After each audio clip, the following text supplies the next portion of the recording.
and gentlemen, brothers and sisters, children of all ages, grab your cocktails because the countdown has begun. Bum, bum, bum.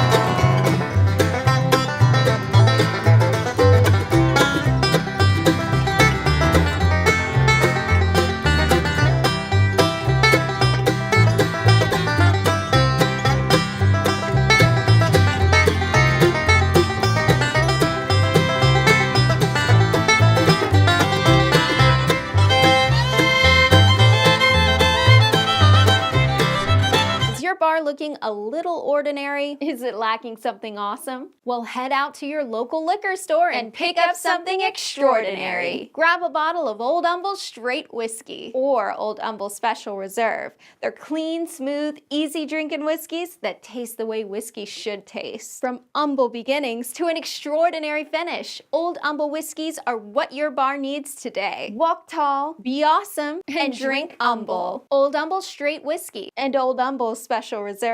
Get yours today. Ladies and gentlemen, brothers and sisters, children of all ages, you will see to stage, what is it, stage, this is my left, stage right, the empty chair of Lisa the Catwoman. She will be joining us momentarily. Don't worry, she's coming. But I'm going to crop the screen a little bit so that we're nice and framed well. Over my left shoulder, you can see my sign that says, please subscribe and join the channel. Over my right shoulder, yeah, well, only a little digitized. This is working out okay. This is our box. Oh, plenty. I am the Old Humble guy. Oh, my name is cut off. Interesting. Let's uncrop me on the left side here a little bit. See if I can solve that problem. There we go. Uncrop me just a little bit. Let's make do the screen a bigger. I'm adjusting the video size here for the screen. Making us a little bit larger than life here. Yeah, that's going to work out nicely there. We're going to go from edge to edge. Yeah, I like. Daddy likes. Sweet. All right, so there we go. I'm going to make this a little bit shorter. There we go. All right, so guys, I am using different software tonight, as you might be able to see. I'm using return to using a little bit of StreamYard here. We'll see how this works out. Jen's going to be back. Square Table's in the house. Cheers, Square Table. But anyway, this box is our giveaway box. Inside this box, wow, all right, slow down. Inside this box, there are 4 bottles. What just happened? My camera just completely went dark. There we are.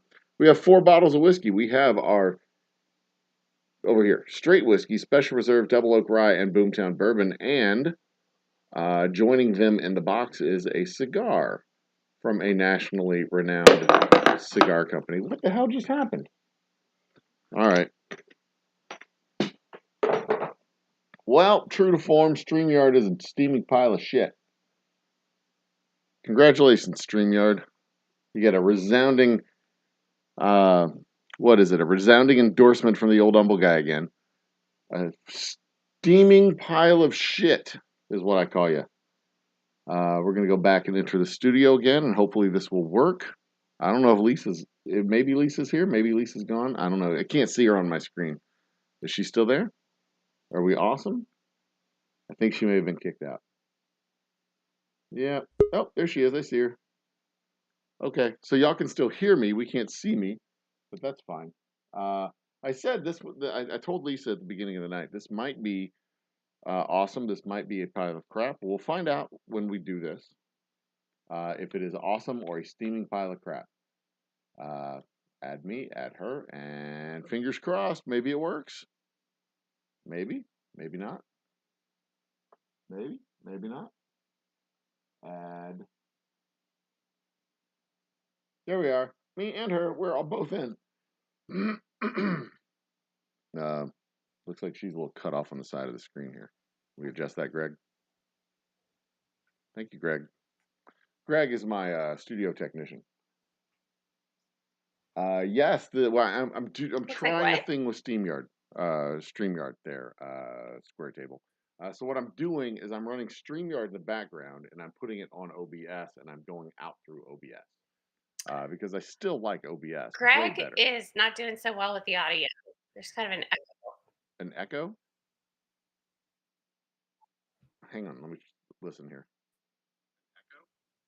Say again, Lisa. You're frozen now. Are you frozen? Say again, Lisa. Lisa. You're frozen now. Are you frozen? All right.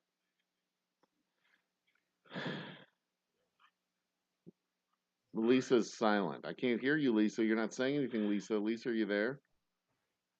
Lisa has an echo on her side. All right. So let's do.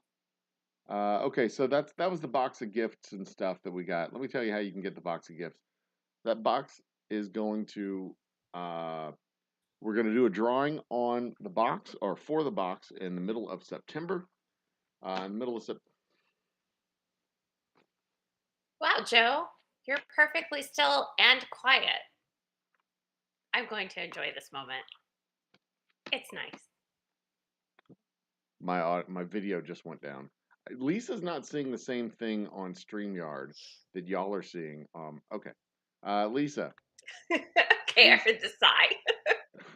Lisa, go to Zoom. Okay? Okay. Okay. Come see me through Zoom. I'm not liking the StreamYard at all. I'm here. I see you. You're there. Maybe it'll settle down. I'm seeing dropped frames over here in my upper right hand corner. We'll see. I'm going to be a little bit more patient with it. Let it see if it straightens itself out. I don't know if it's going to do it. But we'll see. Fingers crossed. Hopefully, we'll see. Okay, so get Lisa a hotspot.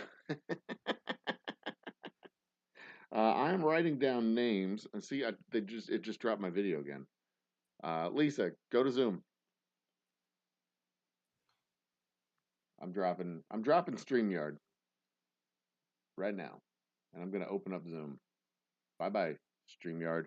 Okay, so y'all are gonna hear me for just a minute. Hang on, y'all are gonna hear me for just a minute while I readjust this. Let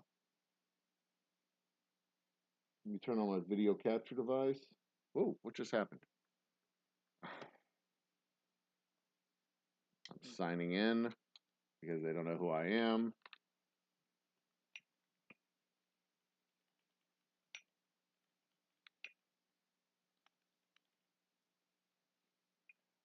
So that giveaway box that I waved up in the air there, that is our September giveaway. We will be sending out a, or we will be spinning the wheel of Doom and Glory in the middle of September, and the winner of that will be able to get that box that I just showed you there. And I am getting into Zoom right now. This is awesome.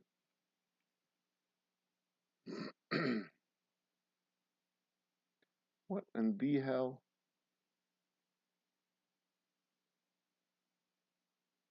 Print these recovery codes. No, I'm good.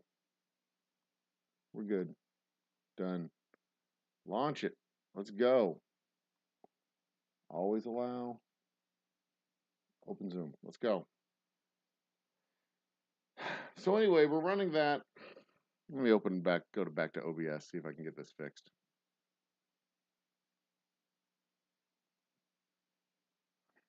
Cancel. Sign in. All right.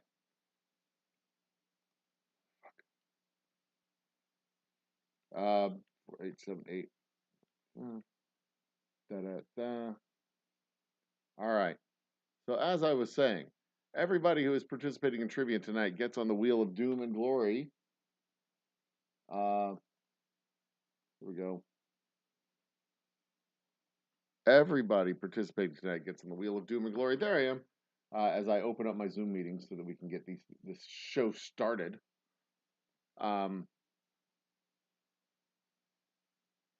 Lisa, you're in chat. Go to Zoom. The same Zoom link as always. We're gonna get it set up that way because this is not working. And I'm going to switch over from my camera to the Zoom window. Open that. Will it work? There I am. See? And now my camera's on. Pa-bam! There we go. Lisa will be here right over here momentarily in just a few minutes. So back to getting the brightness out of my eyes. Minimize this. Lisa will be here in just a minute. StreamYard was just a pile of shit. Sometimes it may be good, sometimes it may be shit. And today it was maybe shit. But that also means we're going to be out in 40. We're going to have to rotate through in 45 minutes. So we're going to start trivia early and just going to run through it as fast as we can. But tonight, everybody who participates in the show tonight gets on the wheel of doom and glory. There are something like 200 slices on the wheel. Some people have better chance than others to win because they're on that wheel several times. If you win tonight in trivia, you get 4 extra slices on the wheel. If you get second place in trivia tonight, you get 2 extra slices on the wheel. And third place gets 1 extra slice on the wheel. And on sometime that week of September 15th through or 11th through the 17th, we're going to spin the wheel, and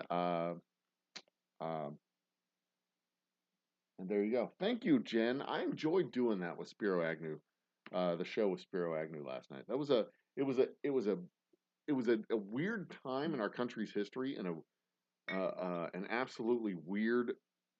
A unique and weird event in our country's history, but it certainly informs, cheers everybody, current events, and helps us to understand how things operate. In, I think it helps to inform the motivations of the Justice Department, that they're not exactly interested in how to phrase this properly. They're not exactly interested in necessarily making everyone pay for the crimes that they committed, but making sure that the law and order and structure of the thing continues to make sure that the operations continue to function. That's a very important key. Lisa, as soon as you get into the Zoom meeting, we will get kicking.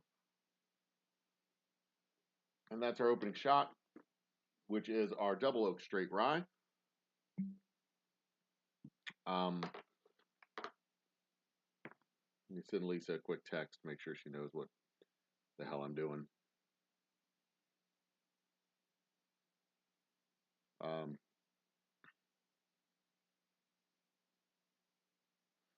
Change of plans.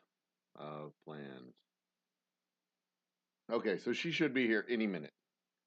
Any minute. And then we'll be ready to roll. We'll be ready to roll with all the cool damn trivia. Today's theme in trivia is European cities.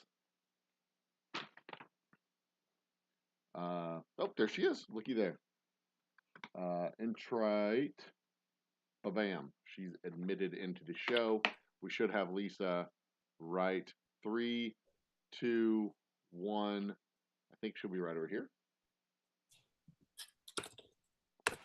I hear her. Lisa, are you there? Hello. Are you there? Yeah, I'm here. I don't see you. No.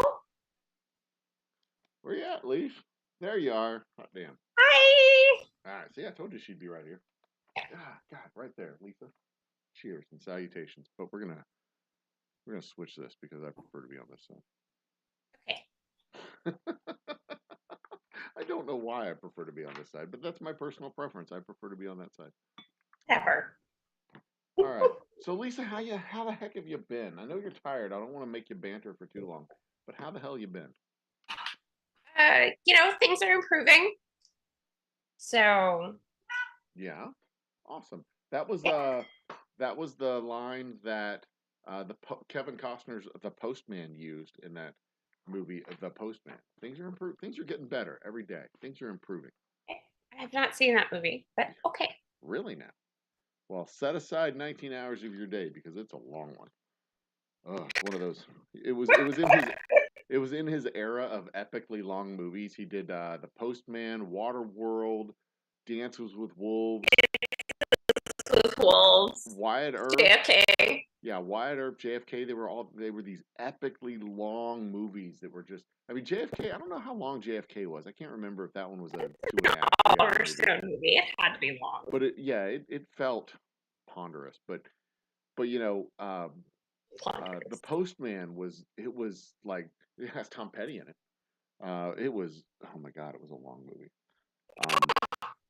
But let's see here. I'm gonna write down some names real quick. Tell people stuff that you want to tell them while I write down some names. You got Easy Street. Did you catch any of last night's episode? I did not. No, I was enjoying dinner at Cultivari with my committee at the junior league, Okay. and I had a delightful and uh, grapefruit rind peel in it, and it was just delightful. Sat out on the patio, fans were going. It was just great. So that's what I was doing last night. Well, that's nice. We talked about Spiro Agnew and the investigation into Spiro Agnew and what brought down one of our most forgettable and regrettable.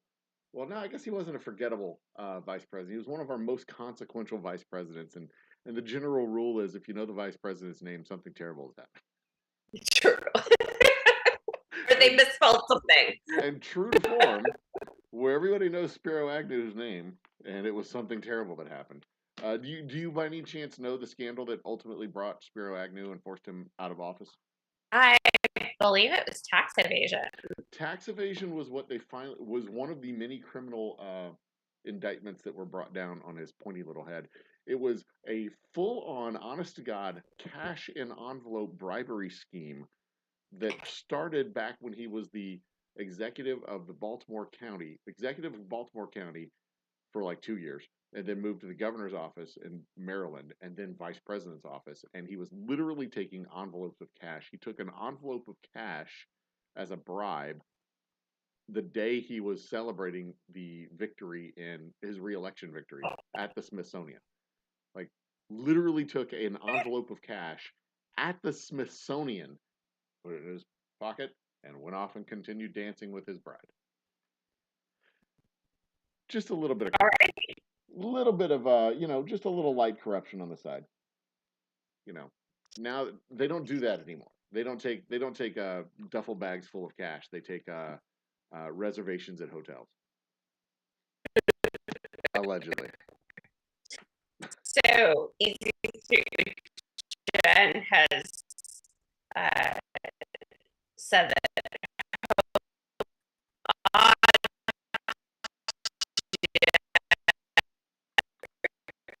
This is you gotta. You need to say that again, Lisa. You digitized yourself.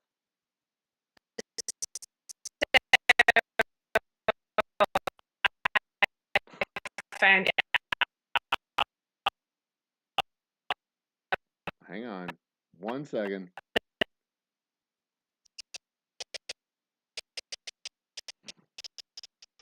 All right, is that gonna fix? Did I just fix it, or is it still not fixed? I don't think it's fixed. I don't think I can fix that on my side. I think that's all your computer on your end of the world doing that with the audio digitization. But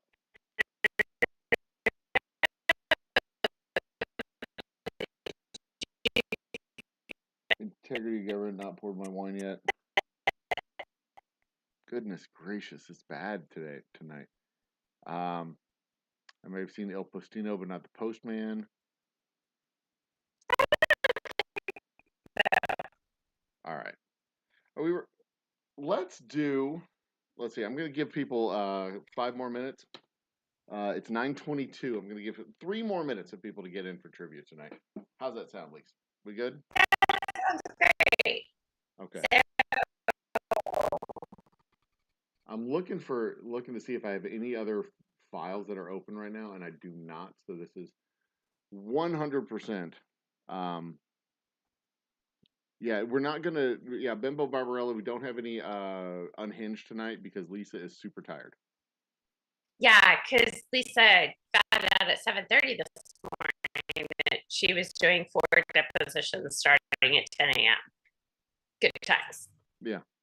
Oh, I did want to point out if we look up here above my head, we are at 679 subscribers.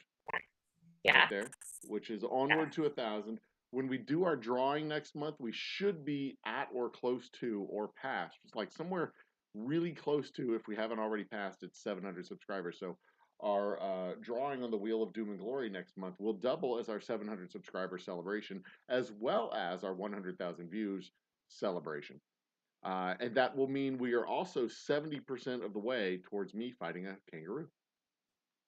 You're not going to fight a kangaroo. I'm going to try. Not I'm going to go there in my boxing trunks with my boxing gloves. No. And I'm going to call out those damn kangaroos and try to. Nope. That's going to be like an animal cruelty charge, and you're probably going to end up in an ER. See, that's the thing. It's not animal cruelty when it's a kangaroo because they're assholes and they have it coming. You see, it's animal cruelty if you like punch a dog, but not if the dog's fighting you first. And kangaroos are they're just bad. They're bad. They're bad motherfuckers. And you just have to, knock that smirk right off their face. It's allowed. I've checked. So that's all you have to do. You just have to check and make sure it's okay. And I've checked to make sure it's okay. So it's okay. So, Jen, I have made sure that nothing else is running in the background. It did have a few things, but I'm down to so.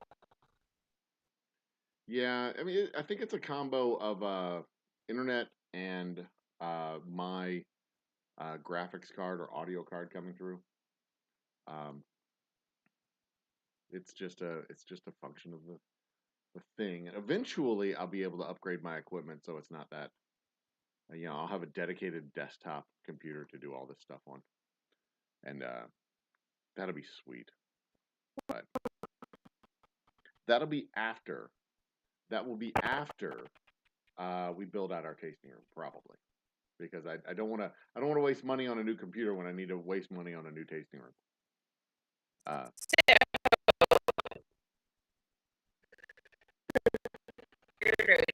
Days lately, but I have been collecting plenty of material from the dating apps to do today.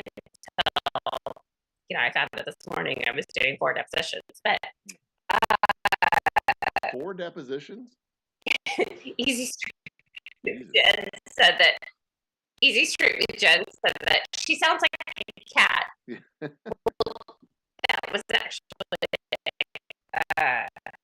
yeah. And then, okay, goddamn bacon. What is the getting mad challenge? Yeah, I want to know that too. What the hell is getting gin mad challenge? I'm curious about that because we've got some gin. We can trot that out and see what that is. I've got some gin too. Mm-hmm. So I don't have your. I don't have the gin that you have. No. You haven't given me any Flower Moon. Oh, I don't have any Flower Moon right now. I had to buy a bottle myself. Yeah, see, Jen, Easy Street with Jen notes that there's a short of a kangaroo holding a dog hostage, and the owner just kind of comes up and punches the kangaroo a few times. That's exactly right. See, kangaroos are jackasses. That's exactly. I mean, that's a perfect example right there. And they're tricky to fight, but if you come up and get in the first couple of shots, you can win. You can win a fight with a kangaroo. And I'm going to prove it when we get 1,000 subscribers. I'm going to go to the aquarium that's down the street, which is really kind of an animal encounter place because they have fish, but they also have birds and kangaroos and capybaras.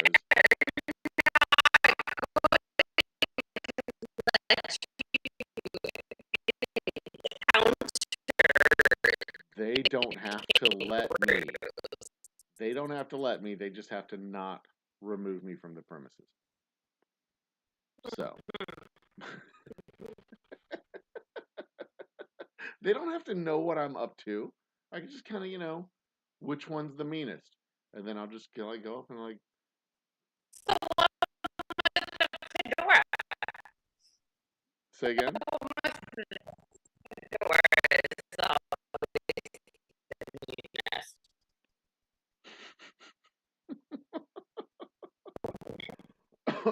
I have no idea what you said.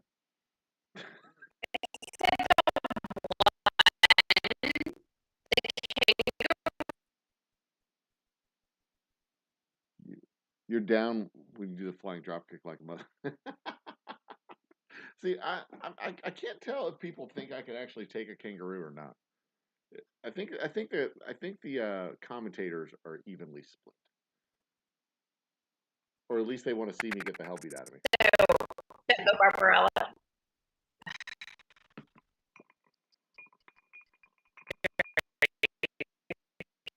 This is fucking awful.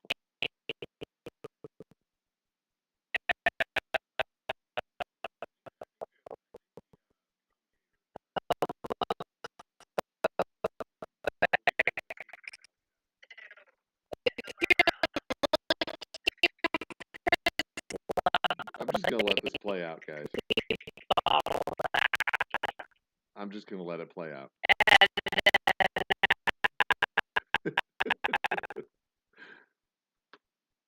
Do we have our full crowd for trivia? We have bacon. We have bacon. We have Barbarella, gin, Easy Street with gin. Do we have anybody else? We have bacon, Easy Street with gin, Bimbo, Barbarella. Square Table, are they still in? Are they going to be in for trivia? Is he going to be in for trivia? Yeah, I know. We have to do something with that audio. That is absolutely horrendous. I agree, Bimbo. That is. I mean, we can't understand what you're saying right now, Lisa. It's really. Oh, does that mean I'm going to get to go to bed early tonight? Oh, now we understand it, just like that. When she's trying to bail out of the show, it's clear as a bell.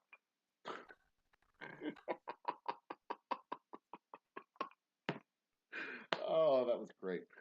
It like comes in waves. It's weird. It like comes in waves and then it stops and it comes back and it stops and it comes back and it stops. It's strange like that. So I'm looking at chat and I see 5 people in chat right now. I see 4 names. 1, 2, 3, 4. I don't know who the 5th. I guess you and me are the 5th and 4th and 5th person. I see Easy Street, Goddamn Bacon, Bimbo Barbarella. Square Table was here for a spell. So that's it. That's what we got right now.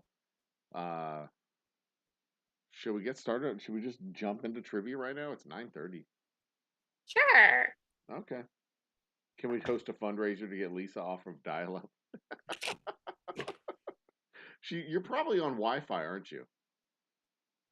Oh, well, I mean, on my home network, yeah. Yeah, you're not plugged into the wall. Of course not. No, but I don't know, 10 feet away from the modem. Yeah, but it shouldn't be an issue on your end because all you're doing is transmitting out.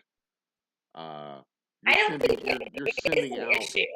Yeah, you're on your computer. You're just doing Zoom. I'm the one doing Zoom and OBS and YouTube at the same time.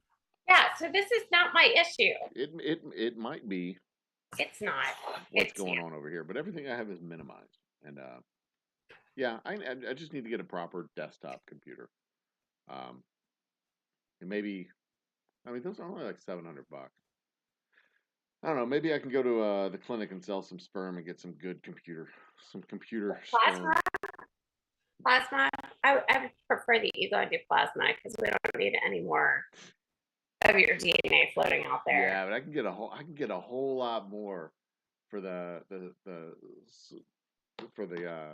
sperm clinic, and it's more fun to give sperm than it is to give plasma. They give plasma, they take a needle to you.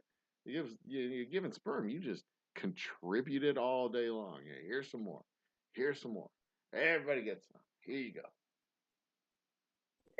Yeah. There's somebody in that office who went to school, got a medical degree to either be a nurse or a doctor, got a bona fide, honest to God medical degree, and they go down to the corner store to buy porn.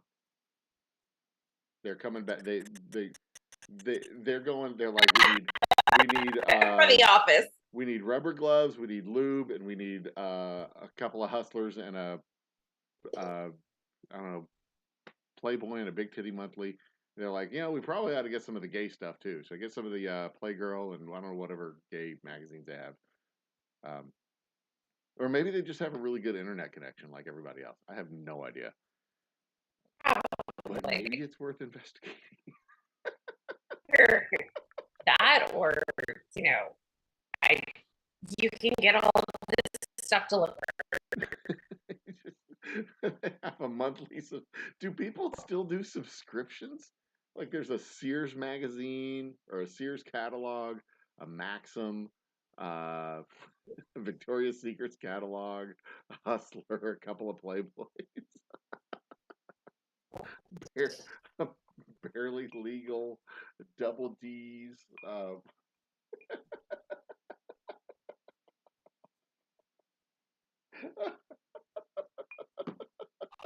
Lisa's gone. All right, show's over, everybody. Lisa's gone for the week.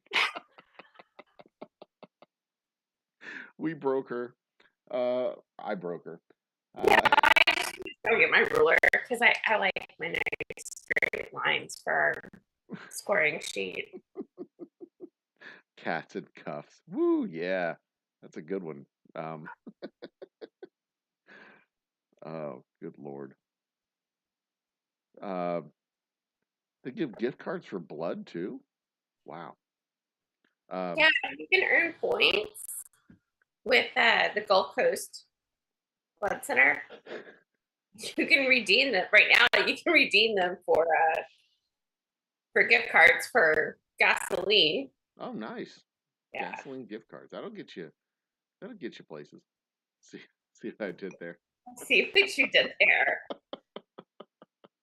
Okay, so I think we've got. If anybody else is in chat, if I haven't said your name and you're in chat, I think we got 3 right now: Easy Street, Bimbo, Barbarella, and Goddamn Bacon. If there's anybody else in chat that wants to get in on trivia, say so now because we're gonna start the questions in just a minute. So, how many rounds do we have tonight? 5? Yeah, we're gonna do the 5 rounds again tonight. Because it's usually 7, but we're not gonna do the matching round. We're not gonna do the picture round. So we're going to have 5 rounds, and the 5th round is worth double.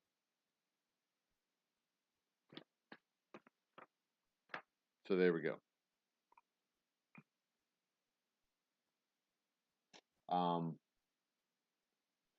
Former roommate's WC library. Is WC water closet or what WC? What else could WC be? Maybe water closet. Did you just did Easy Street with Gin just literally refer to the bathroom as a water closet? Because WB would be wank bank, but I don't know what else WC would be. That is interesting.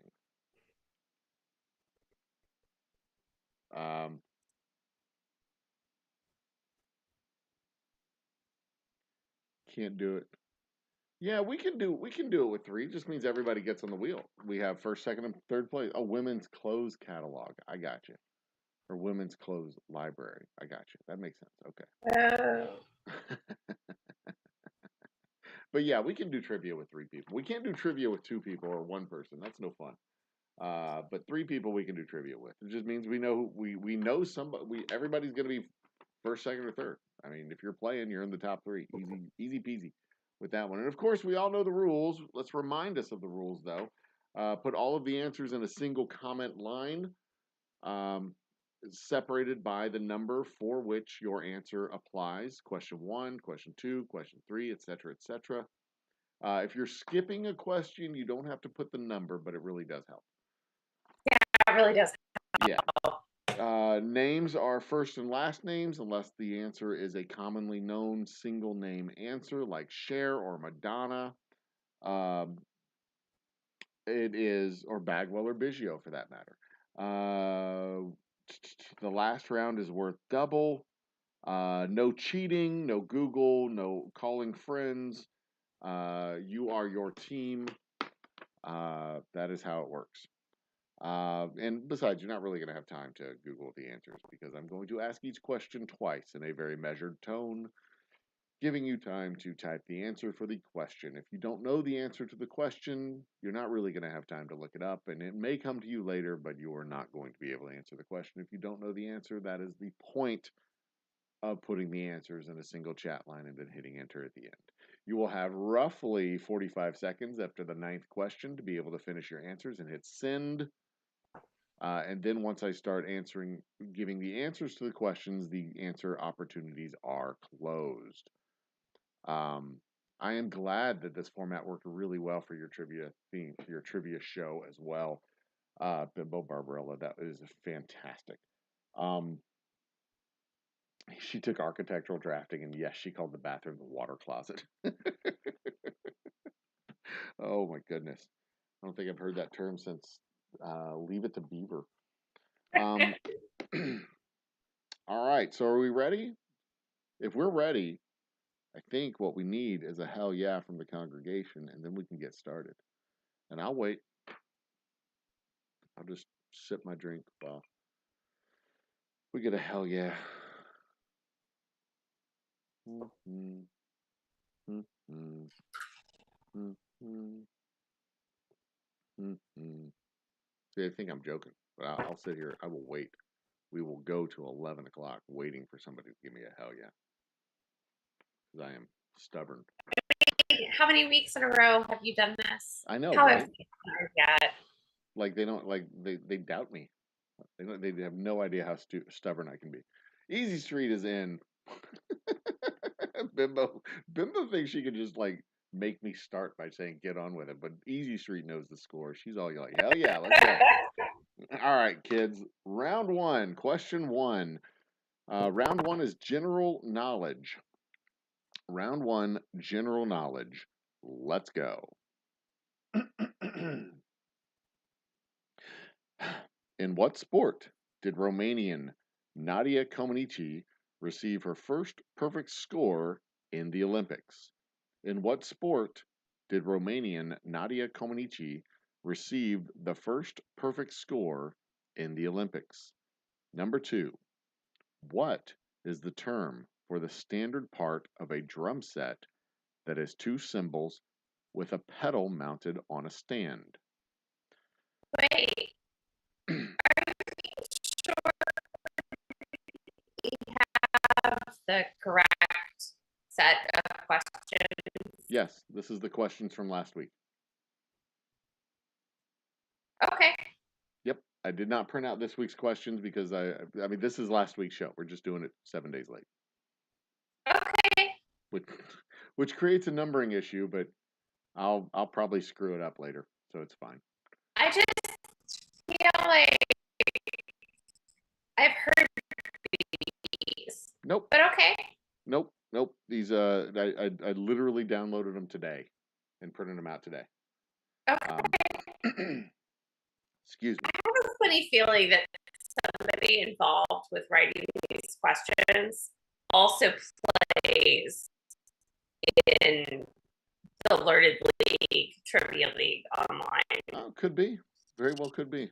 I have my suspicions because there have oftentimes been overlapping topics. Interesting. Very interesting. Question number three. No, question number two. Repeating question number two. What is the term for the standard part of a drum kit that has two cymbals and a pedal mounted on a stand? Question number three. Oops, sorry. Question number three. What element do all organic chemicals contain?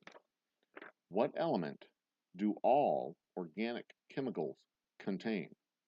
Question number four. What does the Latin e pluribus unum translate to in English? What does the Latin e pluribus unum translate to in English? Question number 5. What is the literary term for the repetition of the same consonant in a string of words, such as Peter Piper picked a peck of pickled peppers? What is the literary term of the repetition of the same consonant in a string of words, such as Peter Piper picked a peck of pickled peppers? Question number 6. In a single calendar year, what are the only 2 months that consecutively have 31 days? In a single calendar year, what are the 2 months that have consecutive 31 days? Question number 7. Trying to adjust everything over here. Which of the following soft drinks is the oldest?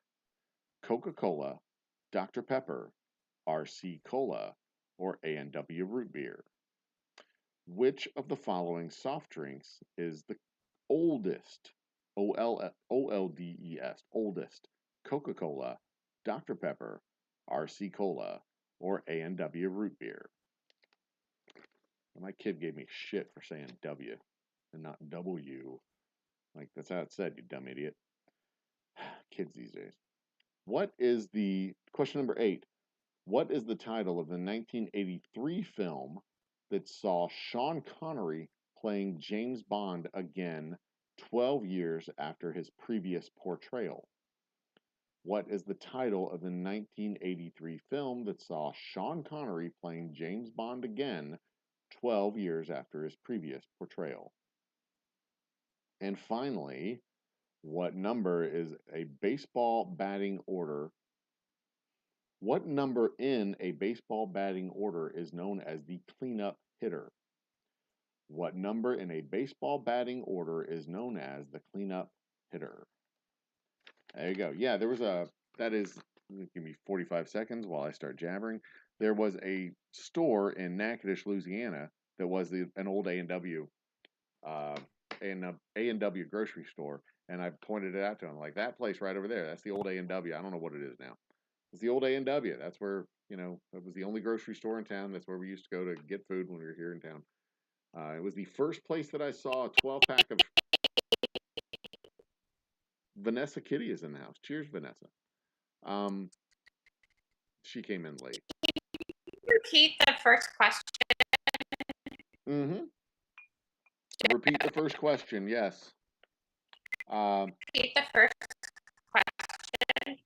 In what sport did Romanian Nadia Comaneci receive the first perfect score in the Olympics? Nadia Comaneci, first perfect score in the Olympics. And there you go. Welcome to the party, Vanessa. You missed probably the first 6 questions, I'm guessing. Fuck you, Zoom.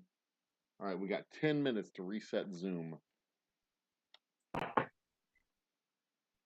What just happened? Oh, God. Close. Minimize. There we go.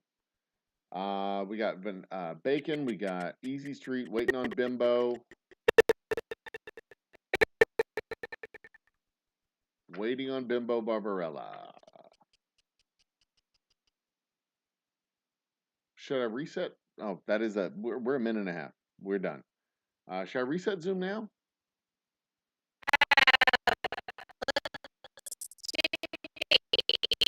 Answers to this round and Okay. then reset. All right, answers to the round and then reset. Answers to the questions. Number 1, gymnastics. Nadia Comaneci was a gymnast. There's Bimbo's answers. We got them. Gymnastics is 1. Number 2, the hi-hat. The 2 symbols with the pedal is a hi-hat.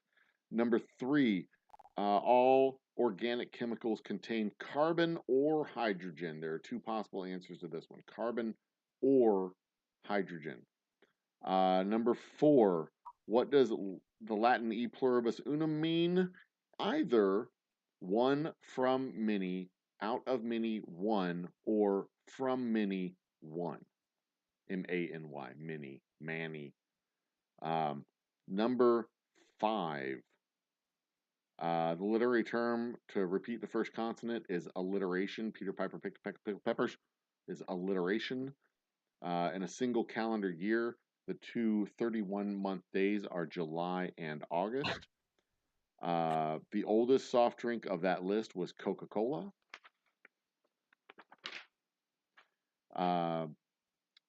The 1983 film with Sean Connery playing James Bond was Never Say Never Again, ironically.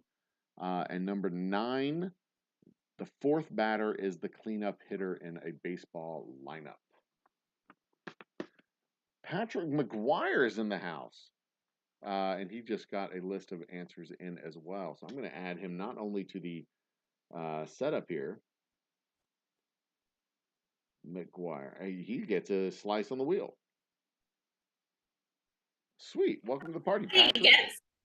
Tell him what the wheel means. Oh, yes. The Wheel of Doom and Glory is, yeah, we can use up some of this time on our stupid Zoom thing. Our Wheel of Doom and Glory is what we were spinning in the middle of September.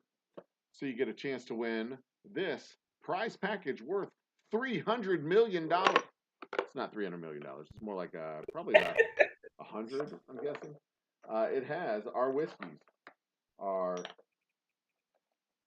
straight whiskey, special reserve, double oak rye, and Boomtown bourbon, plus a world-renowned, nationally ranked cigar from a national cigarier. I think that's the proper term.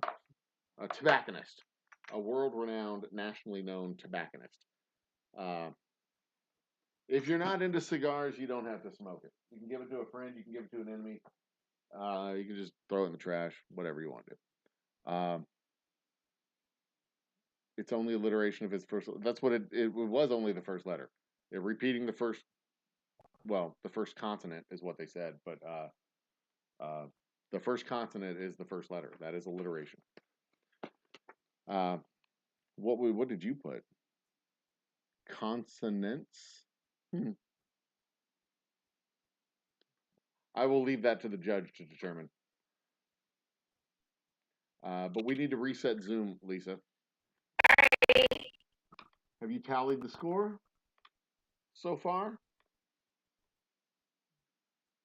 At the end of round 1, do we have a score yet?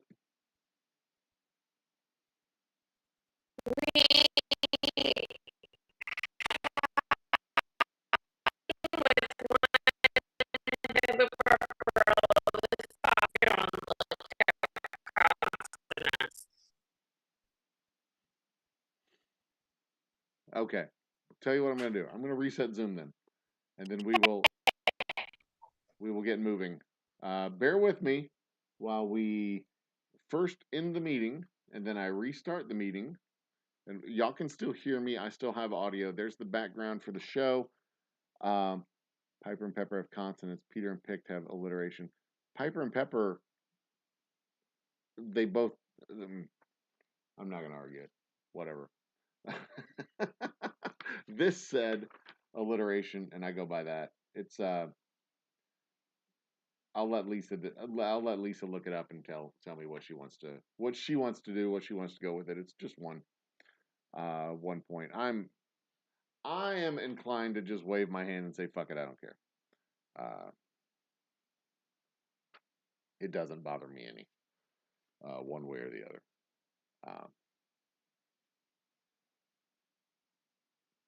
But it's definitely not snare drum. For number 2 is definitely not snare drum. It's definitely not wheel like crooks like Spiro Agnew. It's definitely not anagram. It's definitely not November and June. They're not consecutive months. So we know that.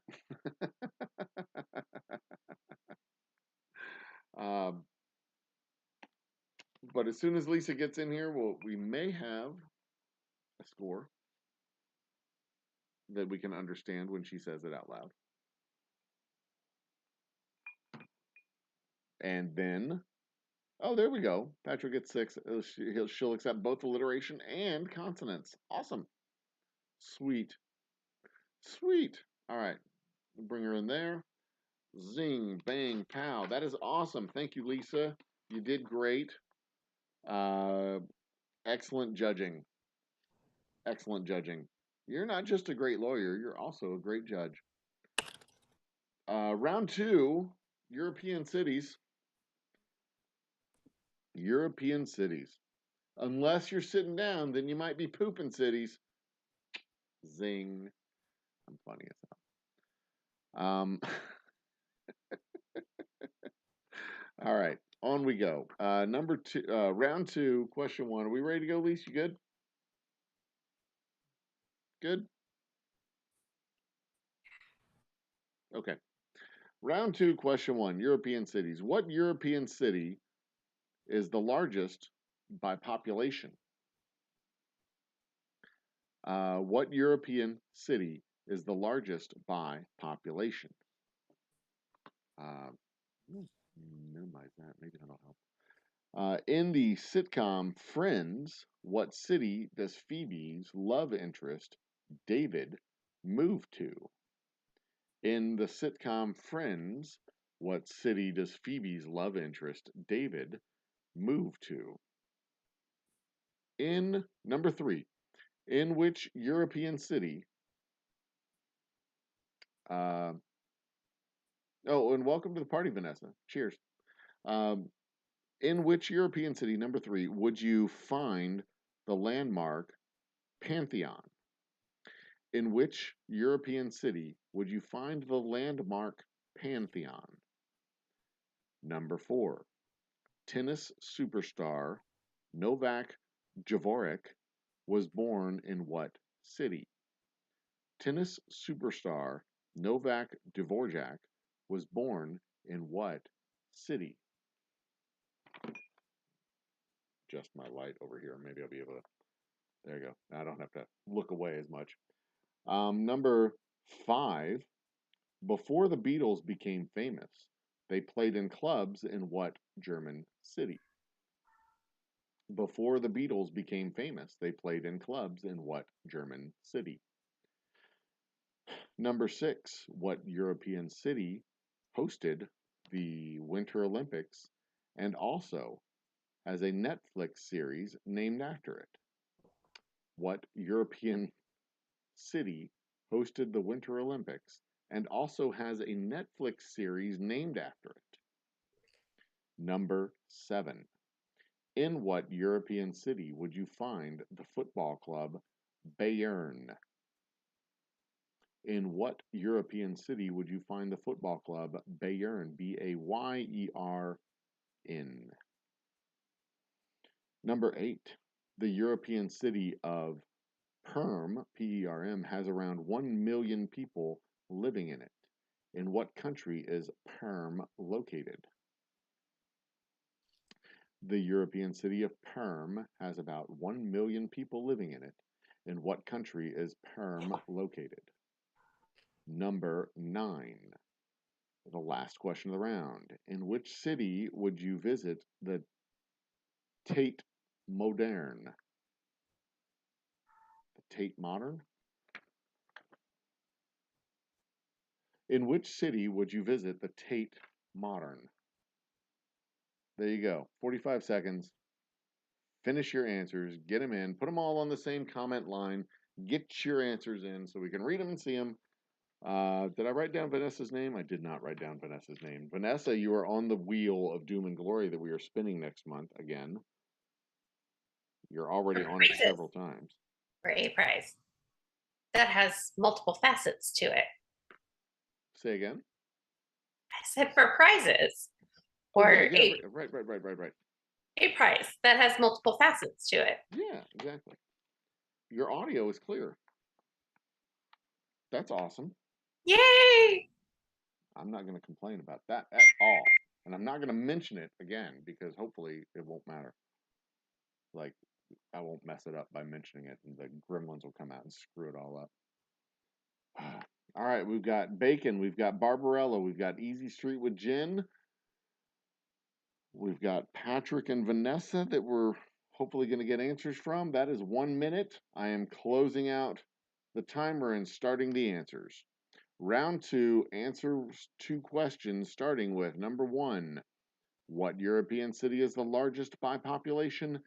Istanbul. Istanbul is the largest European city by population.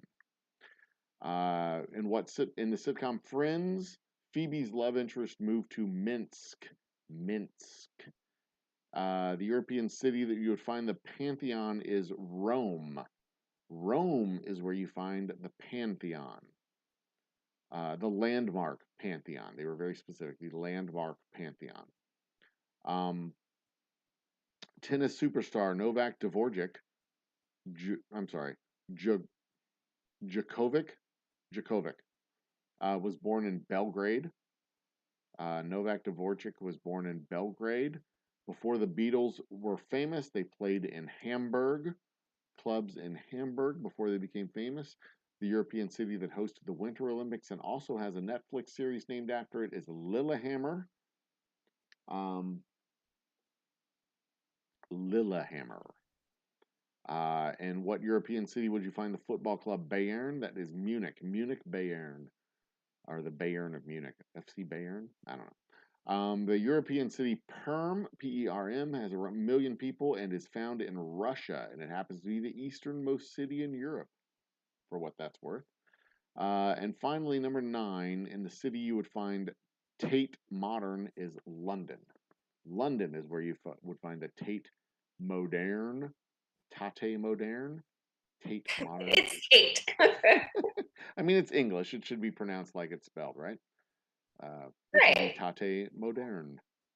So there we go. Okay. Tate Modern. I assume the Tate Modern is a museum of some sort, probably a modern art museum, if I had to guess. Yeah. Oh, Can you read the answers again?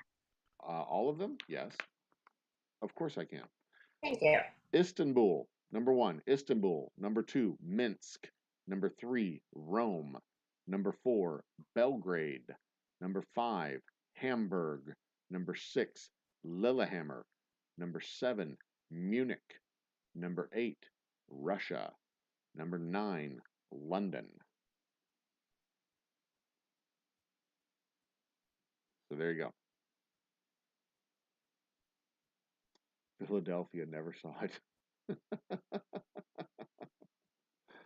Rome, Moscow, Hamburg, Ontario. Ontario is not in Europe.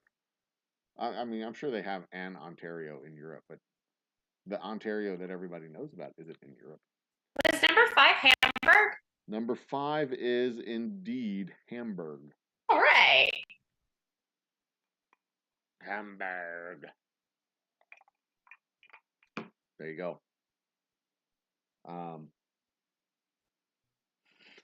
What you know about Europe? What was number 4? Number 4 was Belgrade. Belgrade, which I believe is, I don't know where the fuck Belgrade is. Is that Yugoslavia? Belgrade, Serbia?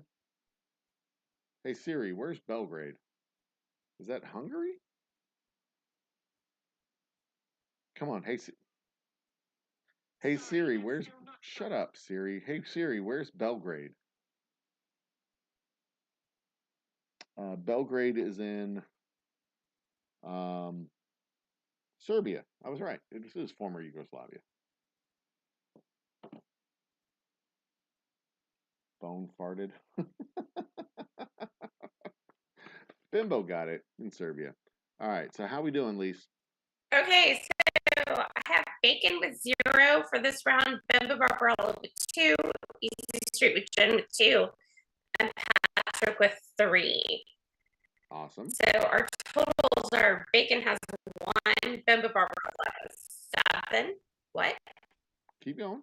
Listen. Easy Street with Jen has 6, and Patrick has 9. 9.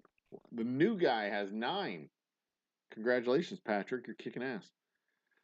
All right.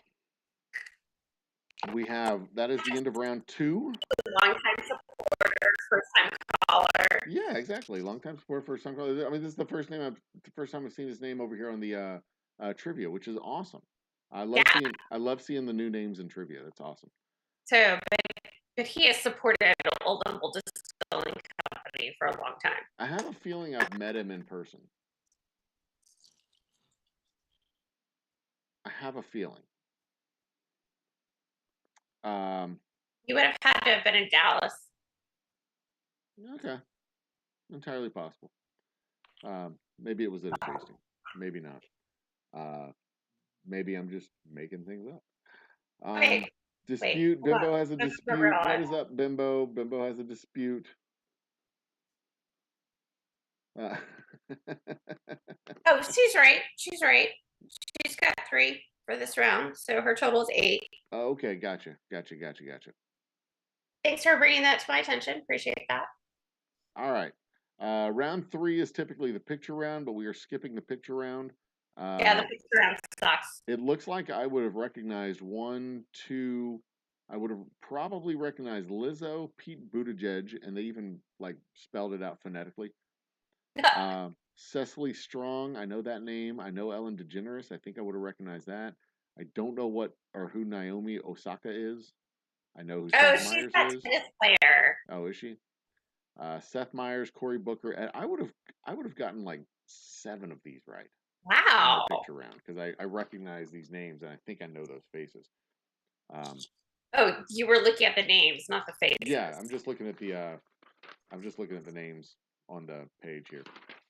The second name is Ariane Huffington, and I don't think I would recognize her. She just looks like an old white lady with big hair. That's it. I wouldn't have recognized her at all. So anyway, on to round 4. Let's get going because we got 3 more rounds of this stuff, and I don't want to have to reset Zoom one more time. Okay. So round 4: entertainment, movies, series, novels, video games, board games, etc. Question number 1: how many minutes are in the first line of the song "Seasons of Love" from the Broadway hit Rent? How many minutes? How many minutes are in the first line of the song "Seasons of Love" from the Broadway hit Rent? What classic rock number 2, what classic rock group has hits including One of These Nights, Desperado, and Lion Eyes? What classic rock group has hits including One of These Nights, Desperado, and Lion Eyes? Number 3.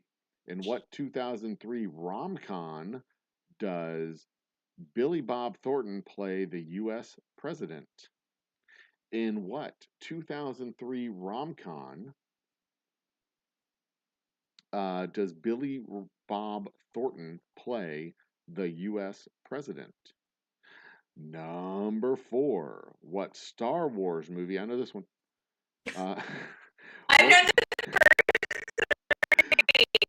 What Star Wars movie? What Star Wars movie centered on the rebellion's efforts to steal the plans for the Death Star?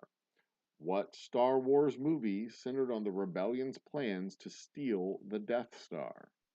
you mean to steal the plans for the Death Star, Yeah. not to steal the Death Star. Oh, did I say steal the Death Star? Yeah, steal the plans for the Death Star. Not to steal the Death Star. Number 5. Who is the oldest continuing Looney Tunes character? Who is the oldest continuing Looney Tunes character? Number 6. Put these original Disney animated dog movies in chronological order, starting with the earliest release year. 101 Dalmatians, Fox and the Hound, Lady and the Tramp. Put these movies in order, oldest to newest. 101 Dalmatians, Fox and the Hound, Lady and the Tramp. Number 7. I'll do that one more time so you hear it clearly. Put these 3 movies in order, oldest to newest. 101 Dalmatians, Fox and the Hound, Lady and the Tramp. Number 7. In Janet Jackson's infamous costume malfunction during a Super Bowl halftime performance? What performer pulled the costume piece off her body? In Janet Jackson's infamous costume malfunction during a Super Bowl halftime performance here in Houston, what performer pulled the costume piece off her body?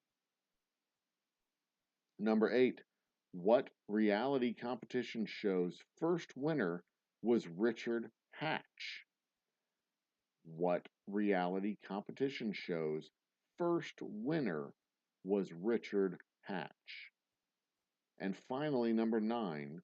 What actress shares the same name as the third wife of Henry VIII?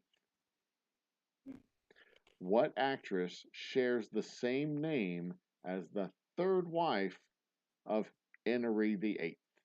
Because I am Henry VIII, I am. Henry VIII, I am, I am. I got married to the widow next door.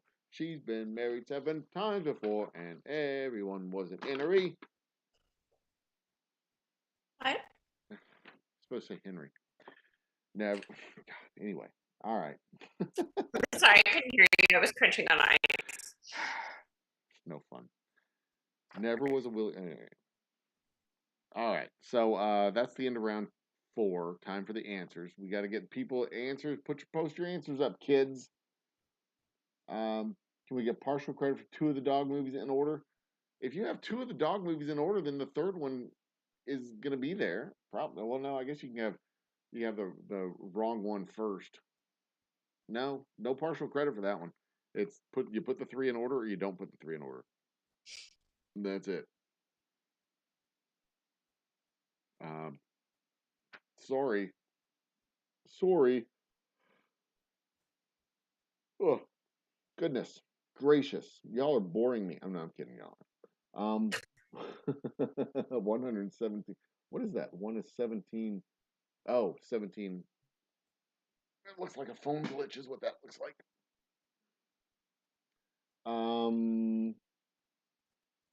I think that's everybody. Well, I see Patrick, I see Bimbo, I see Bacon, I see Jen. Yeah, that's everybody. The only one not up is Vanessa, but I don't think she's giving answers. All right. Answers to the questions. How many minutes are in the first line of the song Seasons of Love in the Broadway musical Rent?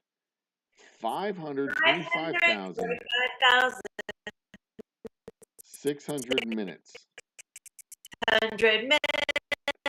It also says or 500.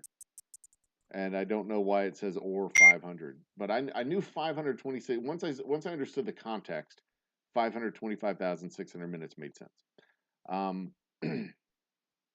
The classic rock group that had One of These Nights, Desperado, and Lion Eyes is the Eagles. Billy Bob Thornton played a U.S. president in Love Actually. Love Actually. Rogue One. You know who's in that movie? Billy Bob Thornton. And? Billy Bob Thornton. What's my name? Lisa? And? Lenny? Lisa. Yeah. So, what name do I often get called instead of Lisa? Melissa? Laura. That too. Laura? Okay. Yeah. So Laura who's in Linney it other is than in Love Billy Bob Actually. Thornton? Laura Linney? Is in Love Actually. I don't know who that is. She's also in Ozark. Oh, the mom in Ozark? I don't know. I haven't seen Ozark. I just know that she's in it. Yeah, she's in. Well, I guess she was in a 1993 movie with Billy Bob Thornton. It had to have been the mom. It can't be the daughter. 2003 rom. 2003. Oh, yeah, it could have been the daughter. That little girl's like 23.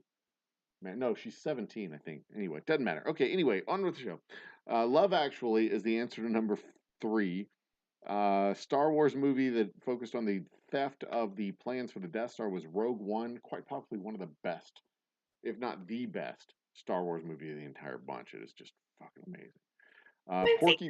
Porky Pig is the longest running, oldest continuing Looney Tunes character. Porky Pig. Noted pedophile, Porky Pig. What? He's always running around without any pants on. Around kids. He's a pervert. Number 6. The dog movies in order. Lady and the Tramp, 1955. 101 Dalmatians, 1961. And Fox and the Hound, also 1961, but later in 1961. Ooh. Yes. Is it 1961 or 19? No, I'm sorry, that's 1981. It's schmoodged there on my page. 1981. It was 20 years later. I didn't think it was 1961. I thought it came out. Either. Yeah, I thought it came out in my lifetime. I thought that was it, but it could have been a re-release when I was a kid. I had, so that was Lady and the Tramp, 101 Dalmatians, and Fox and the Hound, in order. Number 7, Janet Jackson's boob was shown by Justin Timberlake. Number 8, Richard Hatch was the first winner of Survivor. And number 9, the actress that shares the same name as the third wife of Henry VIII is Jane Seymour. Jane Seymour. All right. What do we got here?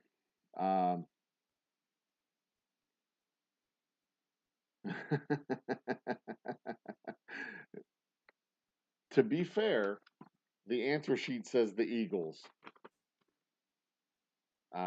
Is it really just Eagles? Is that really the name of the band? Is just Eagles? That sounds weird. Eagles. I guess Eagles. So, yeah, it is. you got 3 It is. this round. The Barbarella has 4 this round. It is what? It is Eagles. It's just okay. Eagles. The Okay. band known as Eagles. Easy Street with Jen got 6, and Patrick got 6. So Bacon has a total of 4. Beba Barbarella has a total of 12. Easy Street with Jen has a total of 12. And Patrick has a total of 15. Ooh, tight there in the top 3. Nice. Drama. Nice. I think we're going to have a knife fight to settle the score at the end of the... Whoop. There we go. Nicely done. That was some flair. Yeah. It just landed over here on my desk the first time. It didn't, it was completely flareless the first time, so I had to redo it. Yeah, the second time, though. The second time was... Yeah, that was proper flairage. If I had note cards, I could do it like David Letterman did and just zip it across the room. Yeah, but he's already done that. Yeah, and he's like dead or something. I don't know. No, he's still alive. He has a series on Netflix or Amazon Prime. It is truly, legitimately fascinating watching his. My Next Guest Requires No Introduction is the name of the show, and it is absolutely fascinating because it's just long form interviews in a way that is way more interesting than he ever did on his show. I absolutely love it. Absolutely love it. It's almost as fun to watch as Comedians in Cars Getting Coffee with Jerry Seinfeld, which is, surprisingly enough, about comedians in cars going to get coffee. Stunning. Anyway, on with the next round. Round 5, which is actually round 4, but, let's not ask questions. History, culture, and geography. History, culture, and geography. Question 1. Question 1. What best-selling novel by Stieg Larsson? Let's go with that. Was first published posthumously in 2005. What best-selling novel by Stieg Larsson was first published posthumously in 2005? Number 2. What is the largest city in Scotland by population? The largest city in Scotland by population. Number 3. What country is home to 2 of the world's 5 deepest canyons? What country is home to 2 of the world's 5 deepest canyons? Question number 4. What state do the characters Tom Sawyer and Huckleberry Finn live in? And don't say state of imagination because that's incorrect. What state what state do the characters Tom Sawyer and Huckleberry Finn live in? Number 5, true or false, Julius Caesar was the first emperor of Rome. True or false? You have a 50-50 chance. Julius Caesar was the first emperor of Rome. Number 6, which U.S. president died just 31 days into his term? Full name required. What U.S. president died just 31 days into his term? Full name required. Number 7, and I'm actually reading that. That's part of the question. Number 7, in what country is the unusual geological formation Giant's Causeway? In what country, number 7, in what country is the unusual geologic formation called Giant's Causeway? And number 8, what is the date of the summer solstice in the southern hemisphere? What is the date of the summer solstice in the southern hemisphere? And finally, number 9, what Baroque composer had 20 children, 4 of whom also had successful careers as composers? What Baroque composer had 20 children, 4 of whom also had successful careers as composers? There you go. Start the clock. Oddly enough, after his death, they also had famous careers as decomposers. True story. Very true story.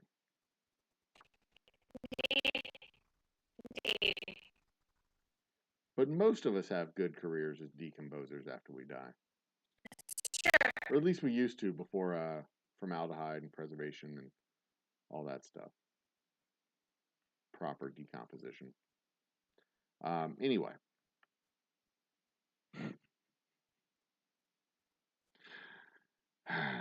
The next round is another matching round, which we will be skipping, and that brings us to our last round. This is the penultimate round of the game, which is a fancy way of saying next to last.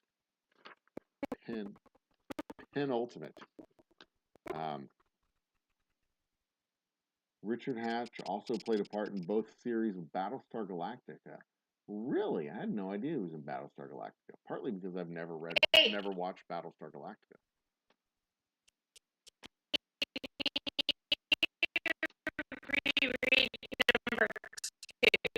Reread number 2. I can redo number 2, absolutely.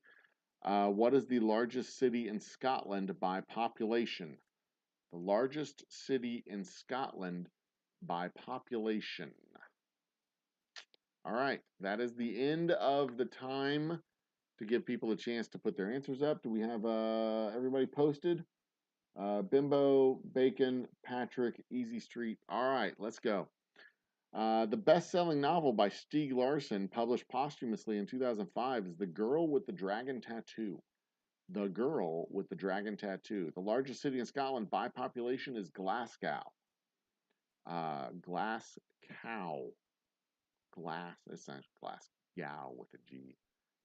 Anyway, what country is home to 2 of the world's 5 deepest canyons? That is your mom. Just kidding. Obviously, it's not your mom. I mean, it is, but also Peru. 2 of the 5 deepest canyons is Peru. The other 3 deepest canyons are also found in your mom. This is fucking savage. Absolutely savage. In what state do the characters Tom Sawyer and Huckleberry Finn live? That would be Missouri or Missouri, if you pronounce it incorrectly. True or false, Julius Caesar was the first emperor of Rome? That is false. It was Augustus Caesar who was the first emperor of Rome. The president who died 31 days into his term was William Henry Harrison. William Henry Harrison. one of the notably forgettable presidents that we've ever had. The country with the unusual geologic formation called Giant's Causeway is North Ireland. The summer solstice in the southern hemisphere is December 21st. And the Baroque composer with 20 children is Johann Sebastian Bach. Johann Sebastian Bach. And we have 10 minutes to get through the next round. Lisa, give me some scores, baby. Or should I reset it now? Give you a chance to tally, reset. Let me just tally. What? He was the original. Oh, original apology on TOS. Gotcha.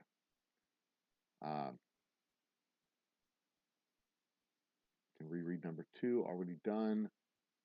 All right, good deal. Should I reset? No, hold on. All right. It's gonna. Okay. So Bacon got 2, Bimbo Barbarella got 3, Easy Street with Jen got 4, and Patrick got 6. Ooh. So your cumulative totals are Bacon has 6, Bimbo Barbarella has 15, Easy Street with Jen has 16, and Patrick has 21. Wow. Yeah. And this last round is worth double. So everyone's still within reach except Bacon. Bacon, you're not getting close. You're doomed. You're doomed. All right. So why don't you go ahead and reset Zoom so we can do this final round? Yeah, I'm going to reset it now, and we'll be right back. Don't go anywhere, everybody. This blank screen is brought to you by your sponsor, the Old Humble Distilling Company, makers of fine whiskeys, purveyors of good times, great stories, and delicious whiskeys. Something to be had around campfires, cookouts, and outings of various types and styles. All right. Lisa will be joining us momentarily. I guess we can get started on this last set of questions while she comes to reconnect. Round 7, general knowledge. So Patrick's in the lead. Bimbo Barbarella says she had 4. We will add a point, Barbarella. No worries. That's right, because you have Glasgow right there. You followed up with Glasgow, so you got 4. We'll make sure we add one more to it. Round 7, general knowledge. Points are double. Get your engines started. Let's go. Round 7. Question 1. Here we go. What is the common name for the fish Japanese call fugu? What is the common name for the fish Japanese call fugu? And that is Fugu, in case you were wondering. In 1998, what city did the first American girl doll store open? In 1998, what city did the first American girl doll store open? Number 3. Who said, "A house divided against itself cannot stand"? Who said, "A house divided against itself cannot stand"? Question 4. What psychologist developed the idea of the hierarchy of needs? What psychologist developed the idea of the hierarchy of needs? Number 5. How many moons does the planet Venus have? How many moons does the planet Venus have? Number 6. Which month is named for a two-faced Roman god? What month is named for a two-faced Roman god? Number 7. How many times has the United States won the Olympic gold medal in women's ice hockey? How many times has the United States won the Olympic gold medal in women's ice hockey? Number 8. What is cutting herbs or vegetables into very fine strips called? What is cutting herbs or vegetables into very fine strips called? And number 9, the final question of the game in the final round, worth double points. In 1970, what company invited the magnetic strip found on credit cards? It says invited, but I think it means invented. What company invented the magnetic strip found on credit cards in 1970? One more time. In 1970, what company invented the magnetic strip found on credit cards? That is it. Timer starts. Get your answers in, or forever hold your pee. Do a little dance, knocking on the door, telling people, open, open, open, open, open. What are you even doing in there? You sniffing coke off some stripper's butt crack or something? Open the door, some people gotta pee. Lisa, why don't you stop me? Because I have learned that I can't stop you from everything. It's just too exhausting. So You just gotta I focus. pick my battles. You focus your energy into making sure I don't have any fun, so I can't go fight a kangaroo, which will just let me Yes. prattle on about people hoover and sniff off people's butt cracks, out of people's butt cracks, I guess. Yep. We'll totally let you do that. Yeah, that's fair. Yeah.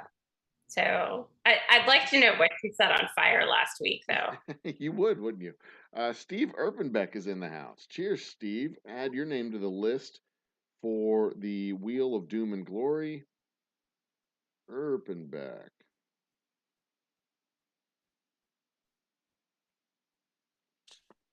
Which is awesome. More names on that wheel, the better, I think. And the more slices you get on the wheel, the better. It's just more fun that way. Maybe, well, I mean, there's going to be plenty of people with one slice and a lot of people with multiple slices, like dozens. But it's gonna be fun. It's gonna be fun. I'll pop in. We'll do a special show, a little celebratory show. It is actually, well, let's give our answers. I was going to say it's actually very likely that we'll have 140,000 views by the time, like a full 100,000 views since the start of my 100,000 views project. Not just 100,000 lifetime views, but 100,000 lifetime, 100 additional views from February forward, which just I can't fucking believe weeks into February forward. Yeah, I can't believe we even pulled that off. That is. Yeah, that's so awesome. It was surprising to me that we made it to 100,000 lifetime views, 60,000 additional views at the beginning of August, but that we'll add another 40,000 views maybe at the middle of September. That's just blows my mind. Absolutely blows my mind. Anyway, so thanks for the support out there in internet land. I appreciate it. Round 7, answers, general knowledge. Answers to general knowledge questions. The common name for the Japanese fish called fogu is pufferfish or blowfish. The city where the first American doll store opened was Chicago. A house divided against itself cannot stand was Abraham Lincoln. The hierarchy of needs. Number 4, the hierarchy of needs was Maslow. It's Maslow's hierarchy of needs. Number 5, how many moons does Venus have? None. Venus sucks. They don't get any moons. Take that, Venus. The month name for a two-faced god is January. How many times the United States won the Olympic gold in women's ice hockey is 2 times. Cutting herbs or vegetables into very fine strips is called chiffonade. Chiffonade. That's not a fair question. Yeah, it's like Gatorade, but like lamer. In 1970, IBM invented the magnetic strip found on credit cards. IBM, International Business Machines. You know, IBM actually made a cheese cutter back in the early 1900s. You could get the business machines they made. Like we think of IBM, their business machines as typewriters and more. But they were, I mean, they did all kinds of shit back in the day. Scales and cheese cutters and bread cutters and business machines back in the early turn of the last century were very different than business machines at the turn of this century. Um, but I guess that makes sense because they didn't have computers back at the turn of the last century. Did Jen know about IBM irritable bowel machines?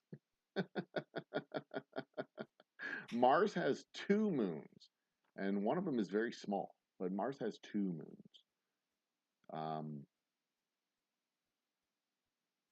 Oh, David Bays is in the house.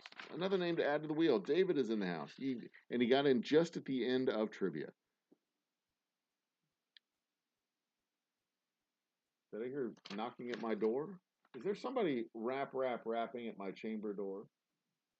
No, that is not at my door.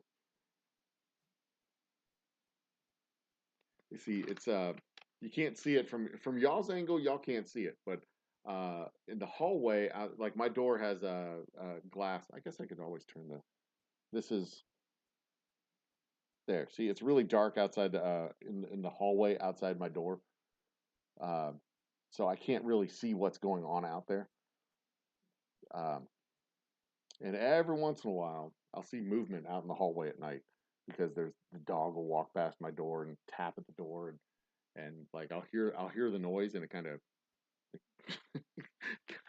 kind of makes me crap my pants a little bit, just a little bit, just a little pant crapping.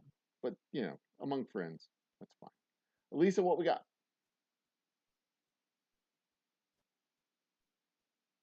She's adding still. Yeah. Is it complicated?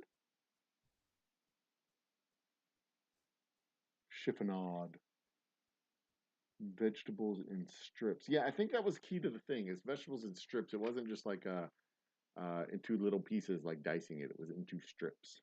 But I didn't know. No, but julienne and chiffonade is the way that question is written. It's not fair. Yeah, I wouldn't have known the difference between the two. I do. So, and the way that question is worded it's not a fair question. Yeah, I get that. Patrick, I imagine there's a lot of companies that have some history with the Nazis that they don't really want to talk about.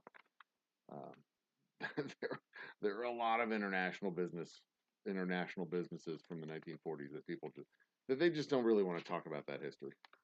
But I mean, Porsche and Volkswagen made tanks for the Nazis or Yazis, I think is what they call them on the TikToks. There's something going on out there. There's some kind of noise I keep hearing out past that wall.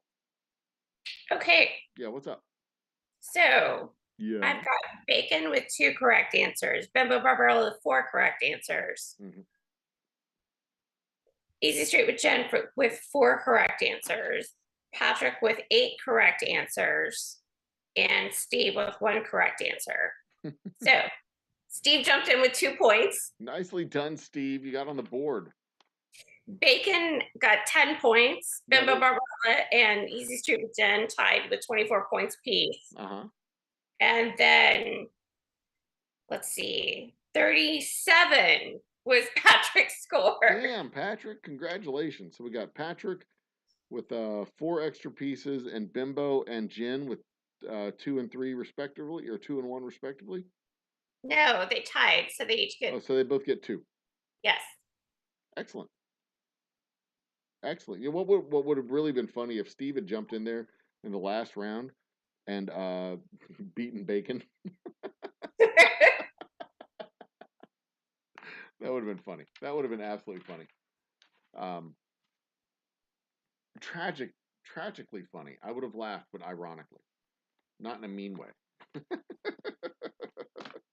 But what's really important is that everybody gets a participation medal because we're all Gen X and millennials, and everybody gets a participation medal, and that your feelings are validated, and that we feel really good about your participation, and that You know, you learn the value of good sportsmanship and the importance of wearing a cup when you play in the infield.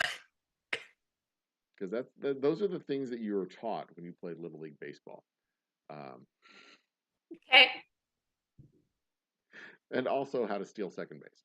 That is also very important to know. So there we go. Lisa, you gonna hang out for a little while, or are you gonna go to bed?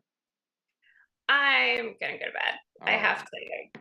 Lisa's gonna go to bed because she doesn't like any of you people. I love you people.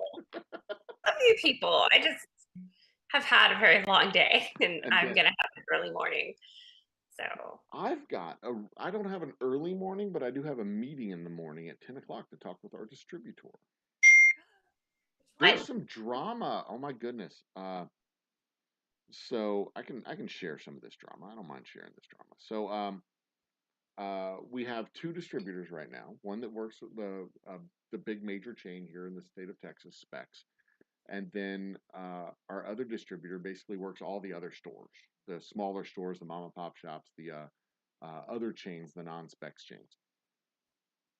So our big distributor, the one that works the big chain, got bought out or merged with. Um, they get really offended apparently when you tell them, "Oh yeah, you got bought," and because there was a larger company that merged with this smaller company. And anyway, they still have their job there, but the name of the company has changed. Mergers Can, and acquisitions, there's not can really a big. you can you send me a little text? Tell me They who want that it. is. They want exclusivity. That's all. They want us to drop the other distributor. So it's going to be a fun little conversation that I get to have with them tomorrow and find out, uh, why, like what's changed. How have they earned our exclusivity? So, but it's gonna be good. I'm gonna update everybody tomorrow. A decision won't be made tomorrow, but I'll update everybody tomorrow about what's going on. Uh-huh. I'll give you a heads up. It's gonna be fun. Uh-huh. It's gonna be a fun meeting. Because I really am. It's a much larger company now. They have a much larger sales team, much larger market access. So it's gonna be fun to listen to them and find out what they have to say. Yeah, send me a text and let me know what the new name is. Greenlight is the new distributor. The new name of the old distributor is Greenlight. Used to be United, now it's Greenlight. What is green light? The third largest distributor in the state of Texas. That I've never heard of. Right. Right. Correct. Okay. But, I mean, it's like in the cemetery and funeral home consolidation business, there's Service Corp that's like up here, Yeah. and then there's like Carriage that's like right here, and then there's like Alderwoods, and there's a big gap between 2 and 3. Yeah. Or there's a big gap between 1 and 2, to be quite honest. Like 1 is 5 times bigger than 2, and 2 is like 5 times bigger than 3. But anyway, there you go. That's my meeting in the morning. It's gonna be fun. It's not at 6 in the morning. It's at 10 in the morning, so I do get to sleep in a little bit. I have time to take a shower and do stuff. Um, I'm sure that they will appreciate you taking I a may shower. I may even put on a shirt that has a collar, like this collar Oh, and buttons and everything. wow. It's entirely possible. It's entirely possible. Um, but then tomorrow afternoon, I'll probably head back up to the shop and bottle up some rye. And maybe we'll go live. People get a chance to see the stuff going on behind the scenes. Um, and maybe I'll finally get started on building that bar. Okay. But Well, but Courtney. that may be Saturday. I don't know. I got time. I'll keep you posted. You can Yeah, keep me posted because I don't really know what's going on tomorrow just yet okay. exactly. Well, cool. Well, So do y'all want to see Lisa at the distillery helping me bottle up some whiskey? Y'all can chime in and get her ass out of the distillery. so a friend of mine on Facebook asked me if we were going to be at the Whiskey Social. The Whiskey Social. Yeah. I have no plans to be at the Whiskey Social. Okay. So, oh, shit. So, August 15th was on Monday, and I had tickets to the 8th annual Texas Bar and Nightclub Convention, and I thought it was next week, so we missed that. Whoops. Joe, Whoops. you have this thing called a planner. Well, I thought it was next week. I have the tickets right here. Got I've a, been looking at them like for a month. But it's got a calendar in it. yeah, I You missed can it. write things down in those cute little calendar boxes. I color code I mine. mean, I could tell them I was there. I mean, They wouldn't know. so I mean, see, mine's color coded I and it have has stuff written on stickers my and calendar. It's all in pencil. to-do In case I need to list. change it.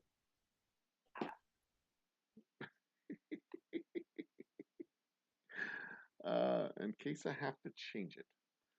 So there you go. So yeah. So there you go.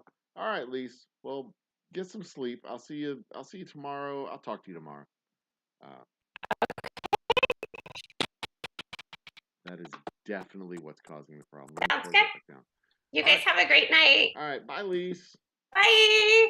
All right. And everybody, bear with me for just 1 minute while I swap out from the Zoom meeting to my main camera.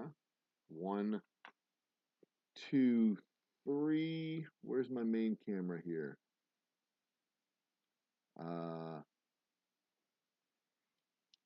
Bear with me for 1 second. This blank screen is brought to you by the Old Humble Distilling Company's terrible technology.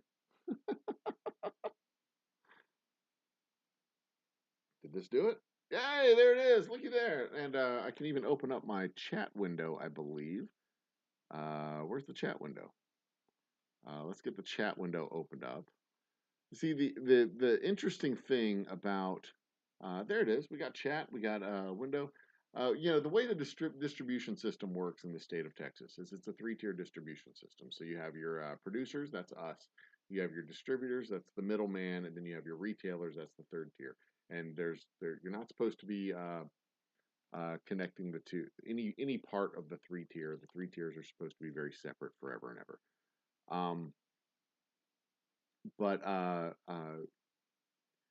the challenge when it comes to big distributors versus little distributors is the little distributors, their sales guys, they tend to have uh, less access and less reach into the full market, but they have better relationships with the stores that they work with.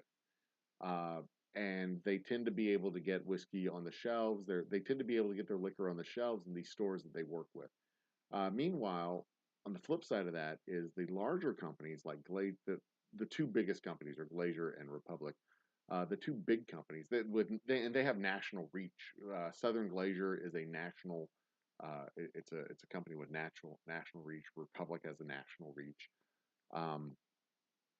To be completely honest, I don't know much about this Greenlight company that's bought that's acquired our or merged with our previous distributor. But they have a national, they can put your whiskey on the shelves in every single store in every single market everywhere in the state, but only if they push the whiskey. And they have a team of sales guys on the floor, or they have a team of sales guys on the ground. They can touch all the stores and make it into all the stores, but it doesn't matter if they don't do it, then it doesn't get done. And if you're, one of 1,000 whiskeys that they carry, and you're, the 500th whiskey on the list, the sales guys may not push you.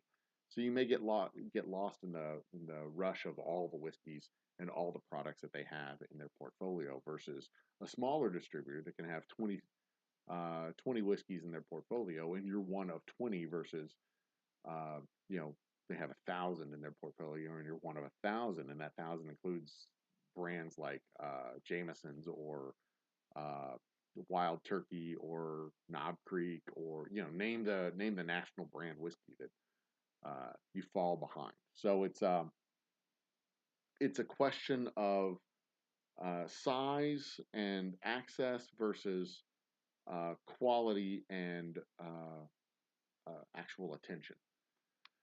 Um, and it's going to be a legitimate conversation. It's going to be a fun conversation. I'm looking forward to the conversation. I've been looking forward to this conversation for like 6 or 8 months. Because they merged up in, I think, February or March is when I heard about it.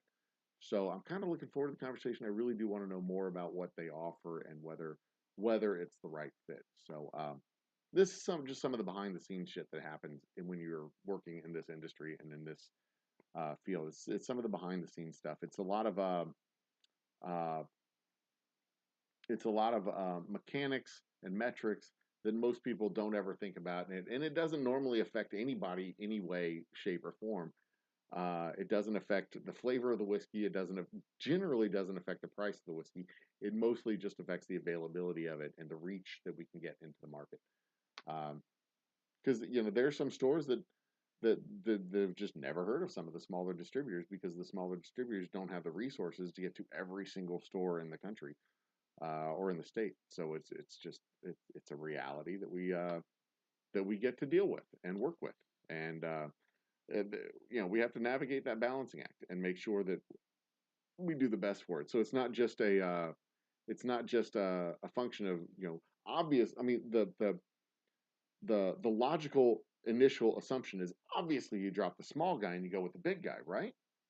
But not necessarily, because you could drop the small guy, go with the big guy, and then uh, you could just sit there and languish uh, in their warehouse and not actually turn over any of the product, and it becomes you know it becomes this challenge where you're not large enough to move the needle on their end, and you're not moving product, so it's just like everything falls back on you to market and sell, because they're not marketing and selling, and it falls back on you, and then you've got to go to all the local liquor stores to knock on doors, when that was the whole point of having the big distributor in the first place, so that they would go knock on the doors, and then you could work on just making whiskey. Um, so it's a bit of a balancing act, and we got to figure out which direction we're going to go with regards to that, and that's going to be part of the discussions that we have next week internally. It's going to be fun. It's going to be really fun. Um, uh, watching my process. You love watching my processing shows. Oh, the stuff that we do in the in-house we've got a lot of little projects that we're actually working on as well. Uh, Little things that have to be done around the distillery, like making the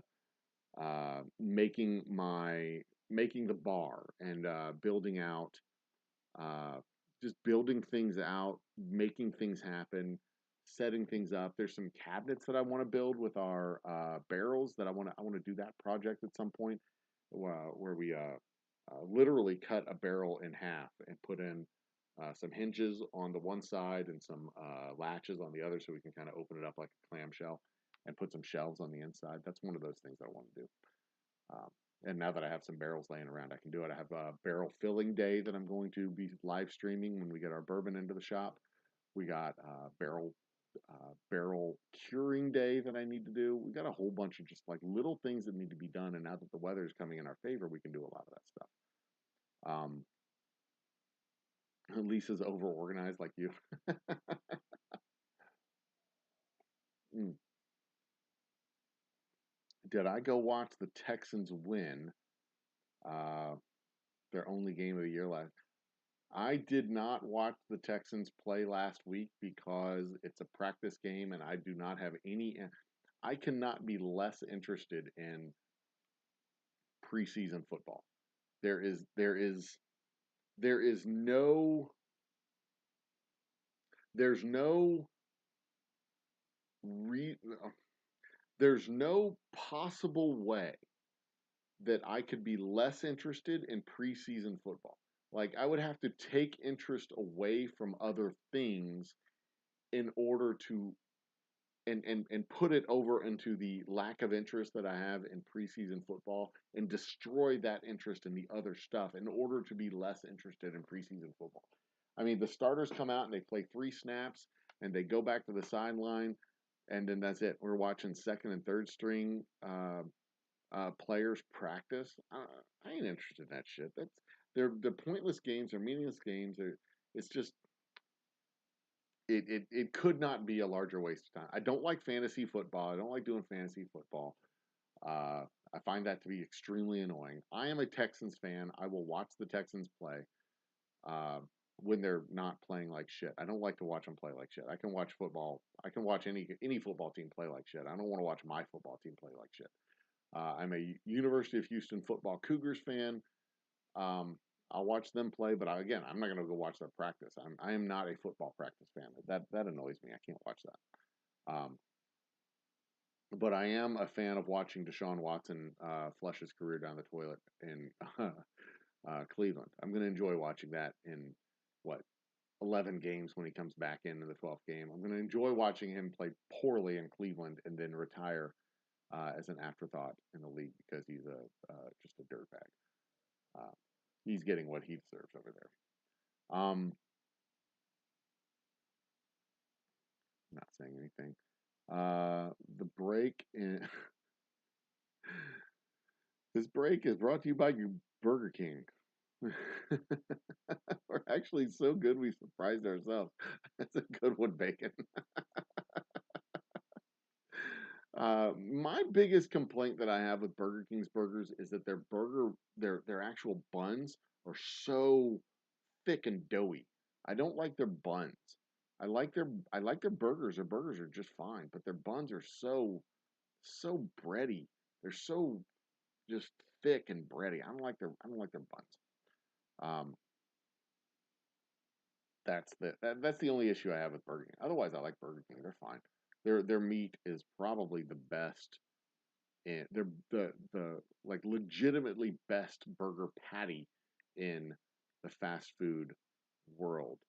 Their patties are probably their patties are probably as good as Wendy's patties, and Wendy's patties are pretty damn good.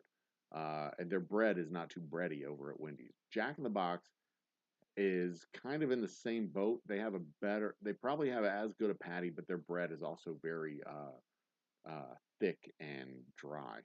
I don't like their bread, um, which is one of the reasons why I really, really, really like Whataburger. Their buns are very thin over at Whataburger. Their meat is really greasy, but their buns are they're nice and thin.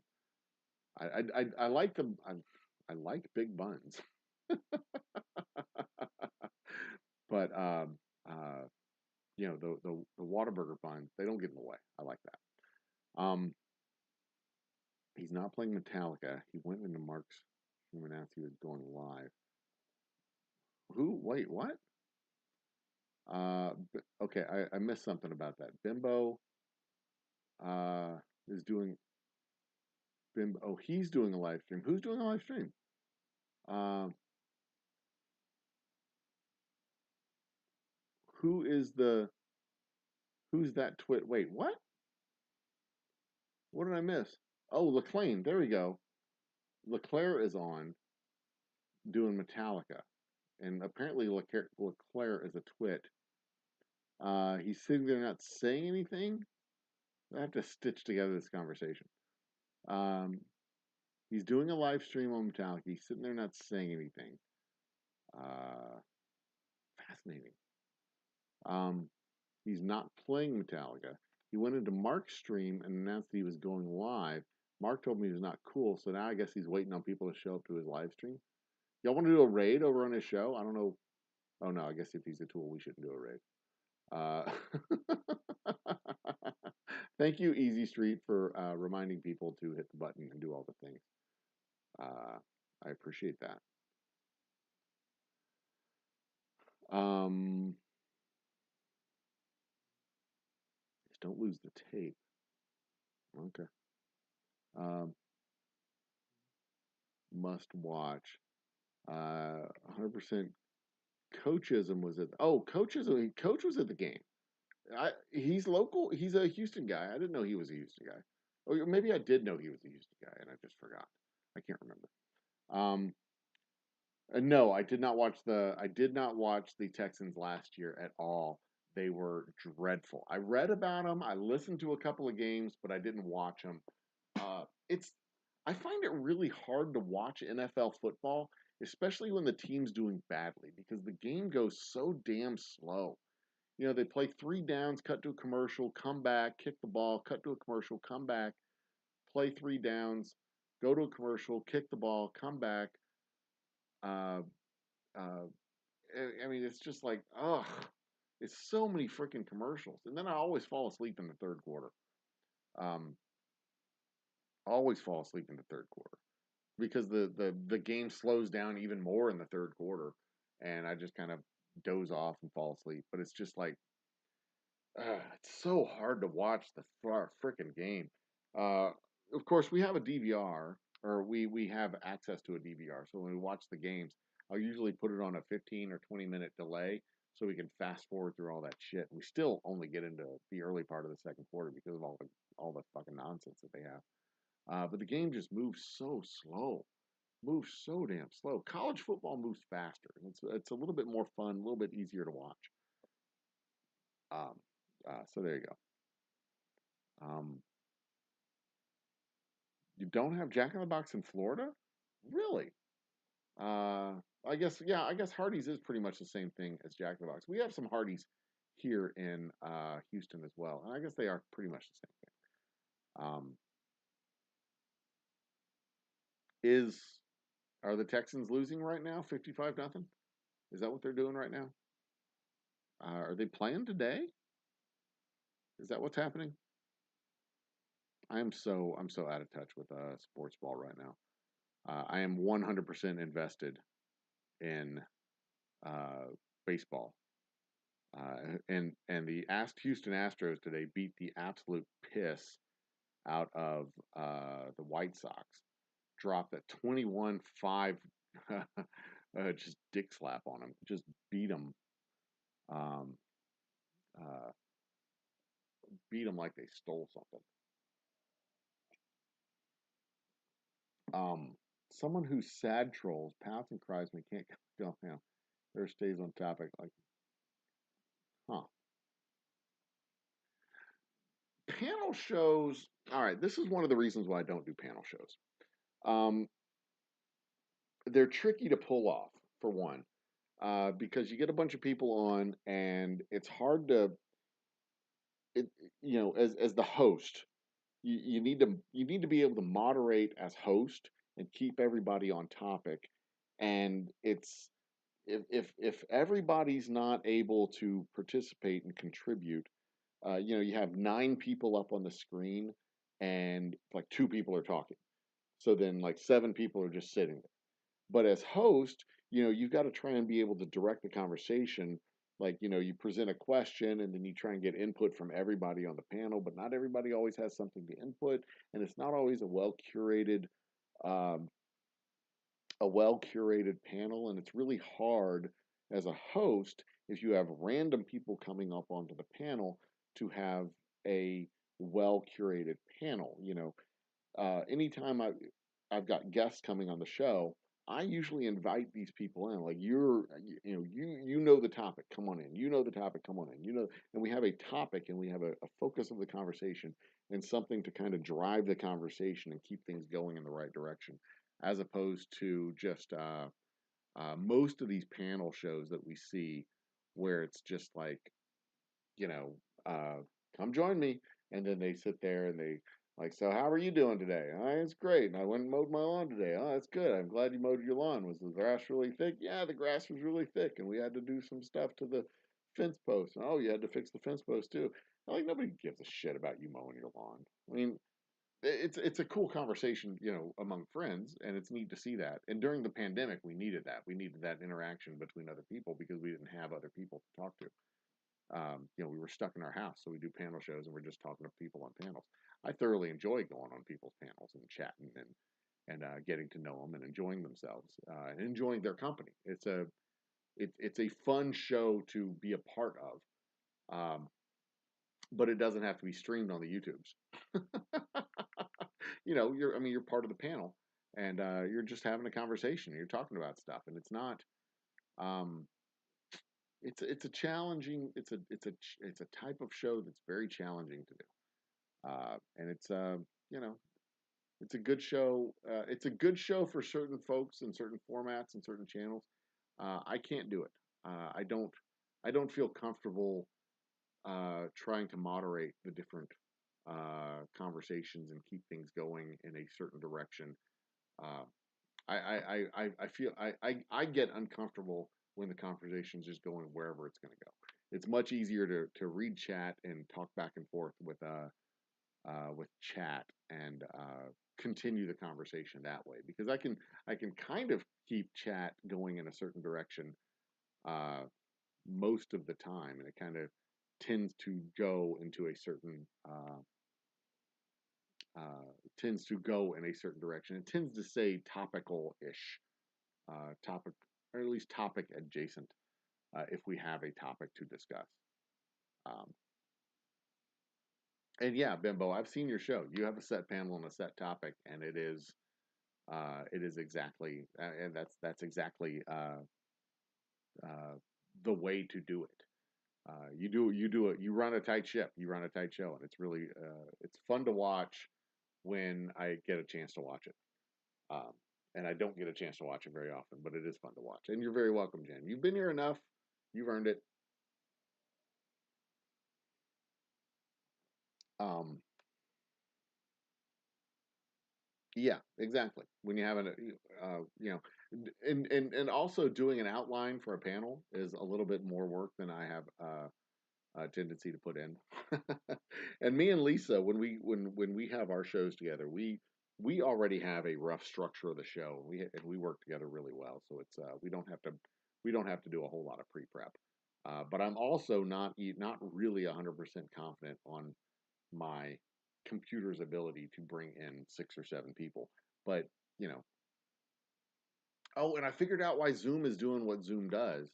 Zoom is doing what it's doing. It's cutting off the conversation after 30 minutes or 45 minutes, however long it does it, because Zoom was unlimited time during the pandemic. After the pandemic, now that things are back to normal, Zoom's like, if you want to keep doing what you've been doing, you're gonna have to pay. So I've gotta come up with a solution again. Shark Home Brewing's in the house. Cheers, Shark. Uh, the drawing isn't until mid-September. So we're still trying to get some more people to participate and more people to join the party. Um, and that's exactly right, Bimbo. For your show, it does work because you can moderate and control the room. Um, these late night that are just random chats. I like going on the shows. I really do. I like going on the shows, but it's not the type of show that I am good at hosting. It is a show that I am good at participating in, but not good at hosting. Uh, so, uh, can I go to stream? So we tried doing StreamYard at the beginning of this show, and it just wasn't. It wasn't working. It wasn't stable. It kept dropping. It kept coming back. Kept dropping. Kept coming back. And it's probably because I was doing StreamYard and OBS. I had StreamYard, and StreamYard was working as my aggregator to bring guests onto the show. I'm going to play around with uh, some other programs. There is Skype is a good way to bring people in if you can handle Skype on your computer. There's Zoom, there's Skype.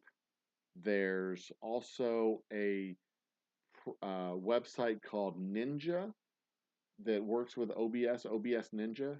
There's a website that works with that, so I'm gonna try doing that now that I've got now that I've got the Chrome stuff worked out. Google Teams is another one that I'm gonna try and play with and see if I can get some solutions. Google Spaces, I think, is the one that I'm thinking of. Um, Yeah, OBS is involved. It's involved, but it allows me to do a lot of things, like to be able to do this, to be able to do that stuff up there, to have the background picture like what I've got back there, to be able to do transitions between scenes, like the fade, like that one, or to do a if I don't want to do the fade, if I want to do a swipe, can I do this real quick? Let's see here. If I want to do a swipe, see, I can do a swipe. So there's a lot of production stuff that I can do with OBS that is that's cool. And what's this? A stinger. What's that? I mean, I know what the stinger is. We all know what that is. Okay, what's that do? Stinger. Huh, that was weird. It doesn't do anything. All right, so anyway, um, OBS allows for a lot of stuff. It allows me to put up elements on the screen and things like that. I can't do any of this stuff with StreamYard. If I'm using StreamYard, it's strictly face-face and chat on the side of the screen. That is it. That's all it is.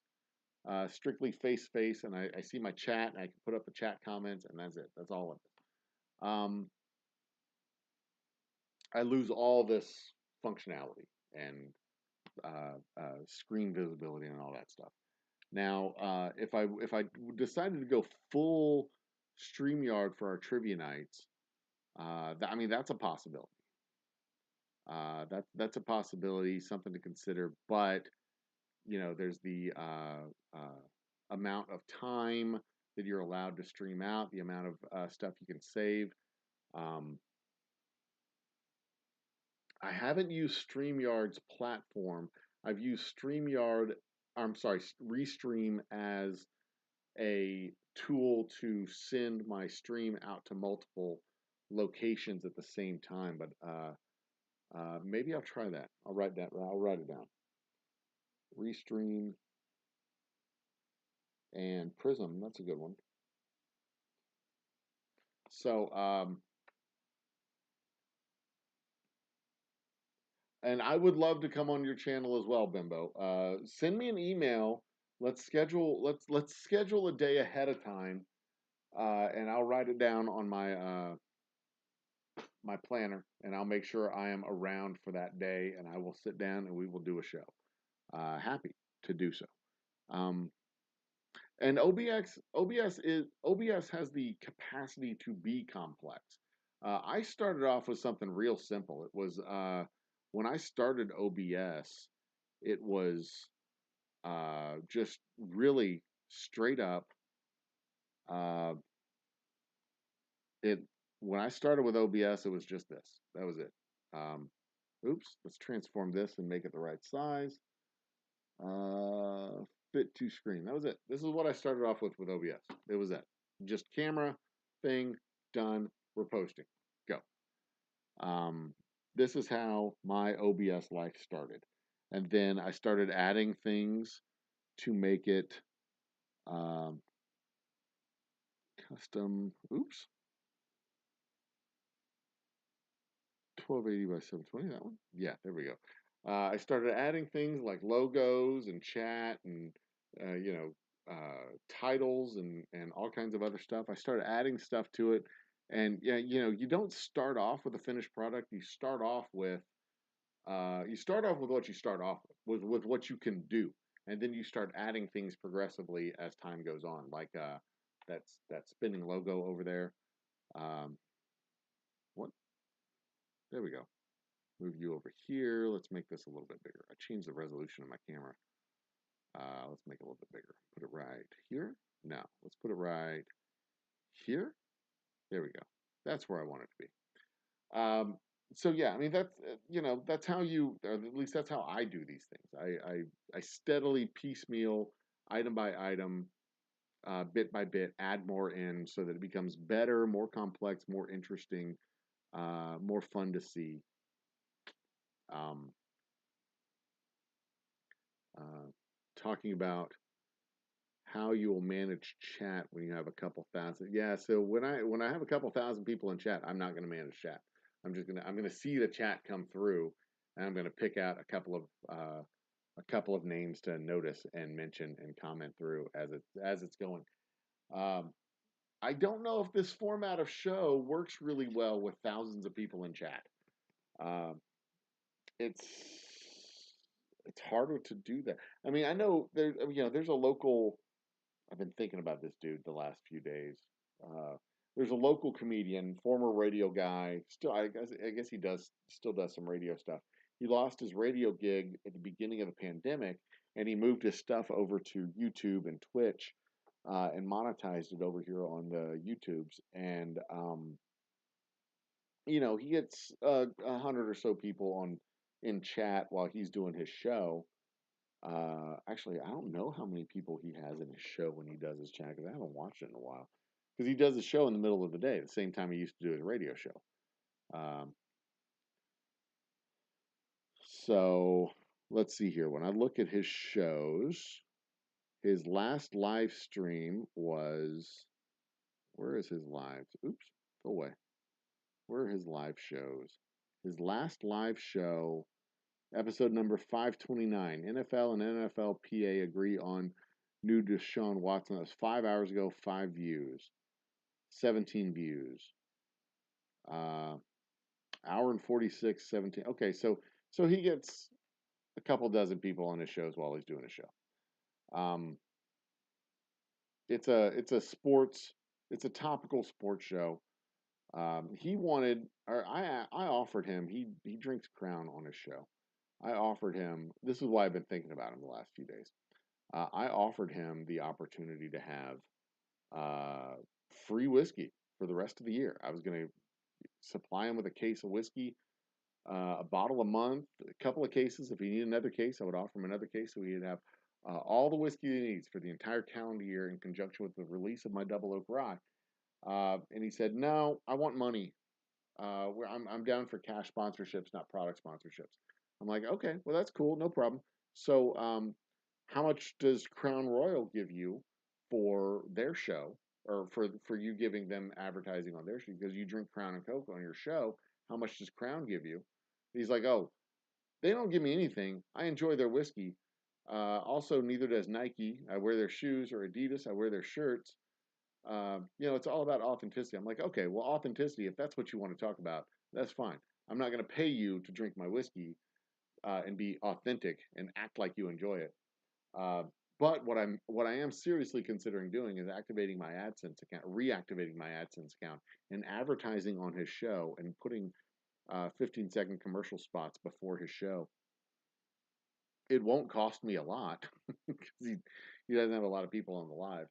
With people going back to work now, or people who have gone back to work since the beginning of the year, since the middle of last year, they're at their office, so they're not watching YouTube and listening to his show in the middle of the day while they're at the office because a lot of offices have YouTube blocked on their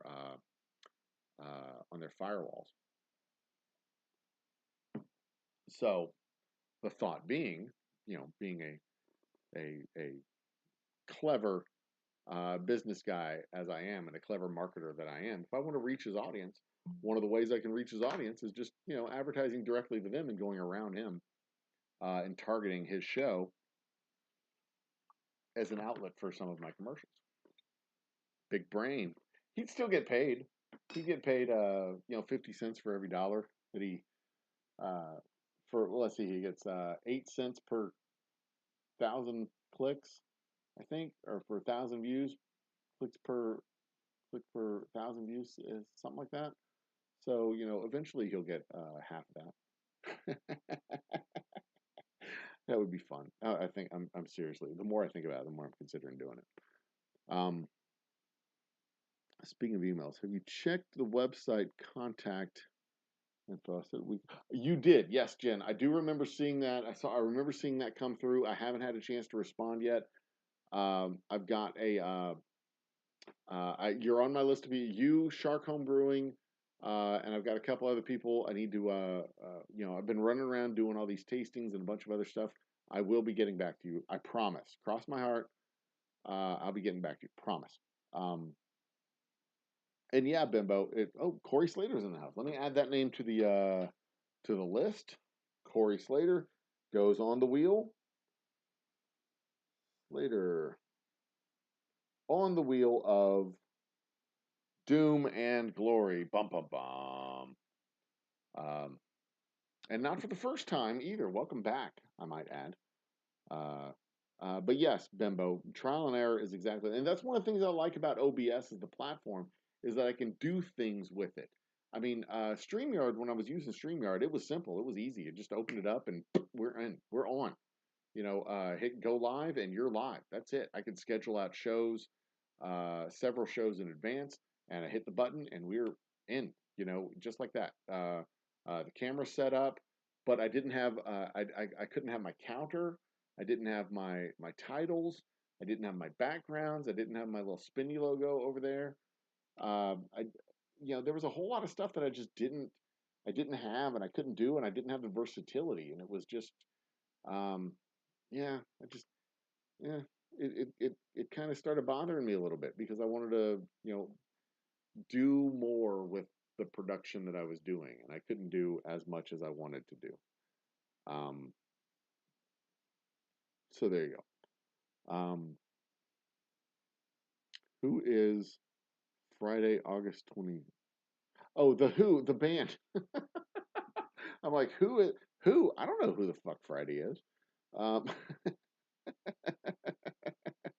yes, Corey, you missed the trivia by about I want to say about 30 minutes. I think we wrapped up at about 10:45. Sorry. Uh, where are we at? There we are. I lost it there for a second. Um, yeah, well, that's right, Jen. I guess so. When I have thousands in chat, mods manage the chat, and there's just I can't, I won't be able to comment on every comment. We just kind of glaze past a lot of them, and a lot of them are probably just simply hi. Uh, you know, that's how it goes. Um, rather have whiskey than money. Well, you see, and that was just. I mean, like he buys Crown and Jameson, and he buys the whiskey, and I'm like, dude, I'm willing to give you $300 worth of whiskey. He's like, no, I'd rather have cash.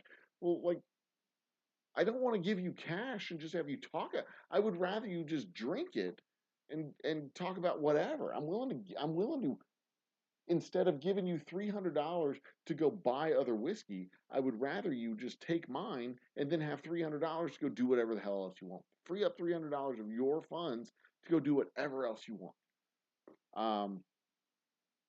But that's what he wanted to do. He didn't want to do that. So you know, fuck him. I'm gonna reach. I will figure out a way to reach his because that audience specifically, of course, is not that big of an audience. So it turns into just kind of pettiness at that point. But um, that's how it goes. Um, that's just how it goes. In fact, I think I probably have a bigger audience than he does right now. But he has more subscribers. But he's not doing as much on he really did focus on the YouTubes and Twitch during the March 2020, March 2021 time frame. Since March 2021, he's been doing more shows on the road, more shows in uh, uh, uh, actual shows, more live shows in venues. So, uh, but yeah, that relationship worked out well, I think. Um, per clicks, not views. That's right. It's per. Well, I mean, clicks. Yeah, it's not just views; it's per clicks. Right. Thank you for correcting that. Mary Queen of Scots used a croquet mallet carved from a narwhal horn. Huh. Hmm.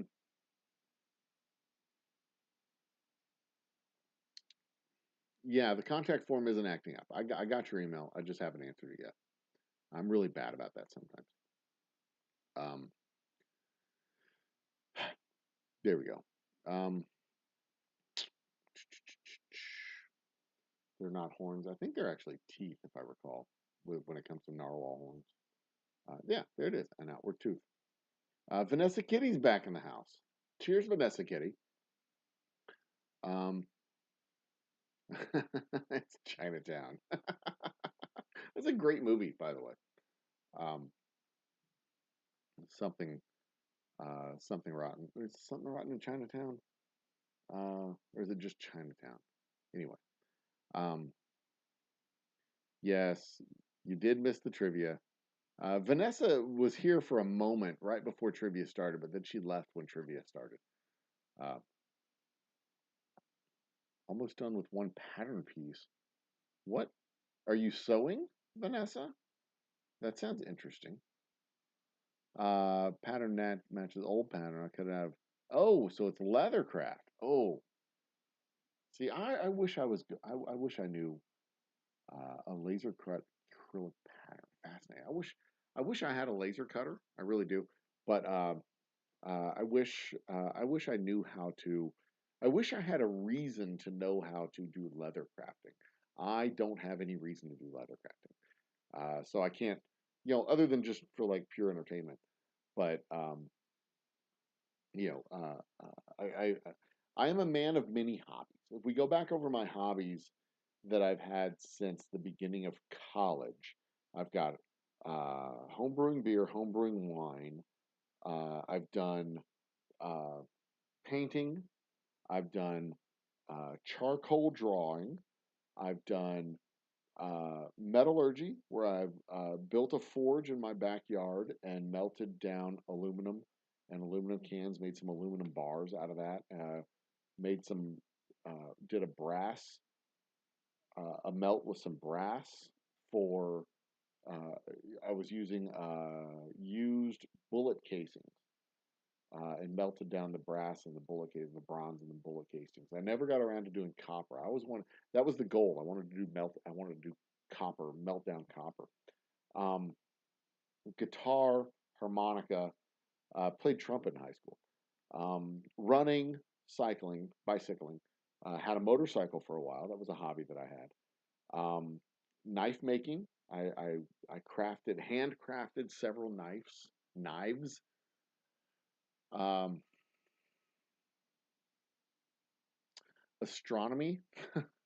I've got uh, uh, two very nice telescopes and cameras that can be fitted to both of those and connected up to my computer.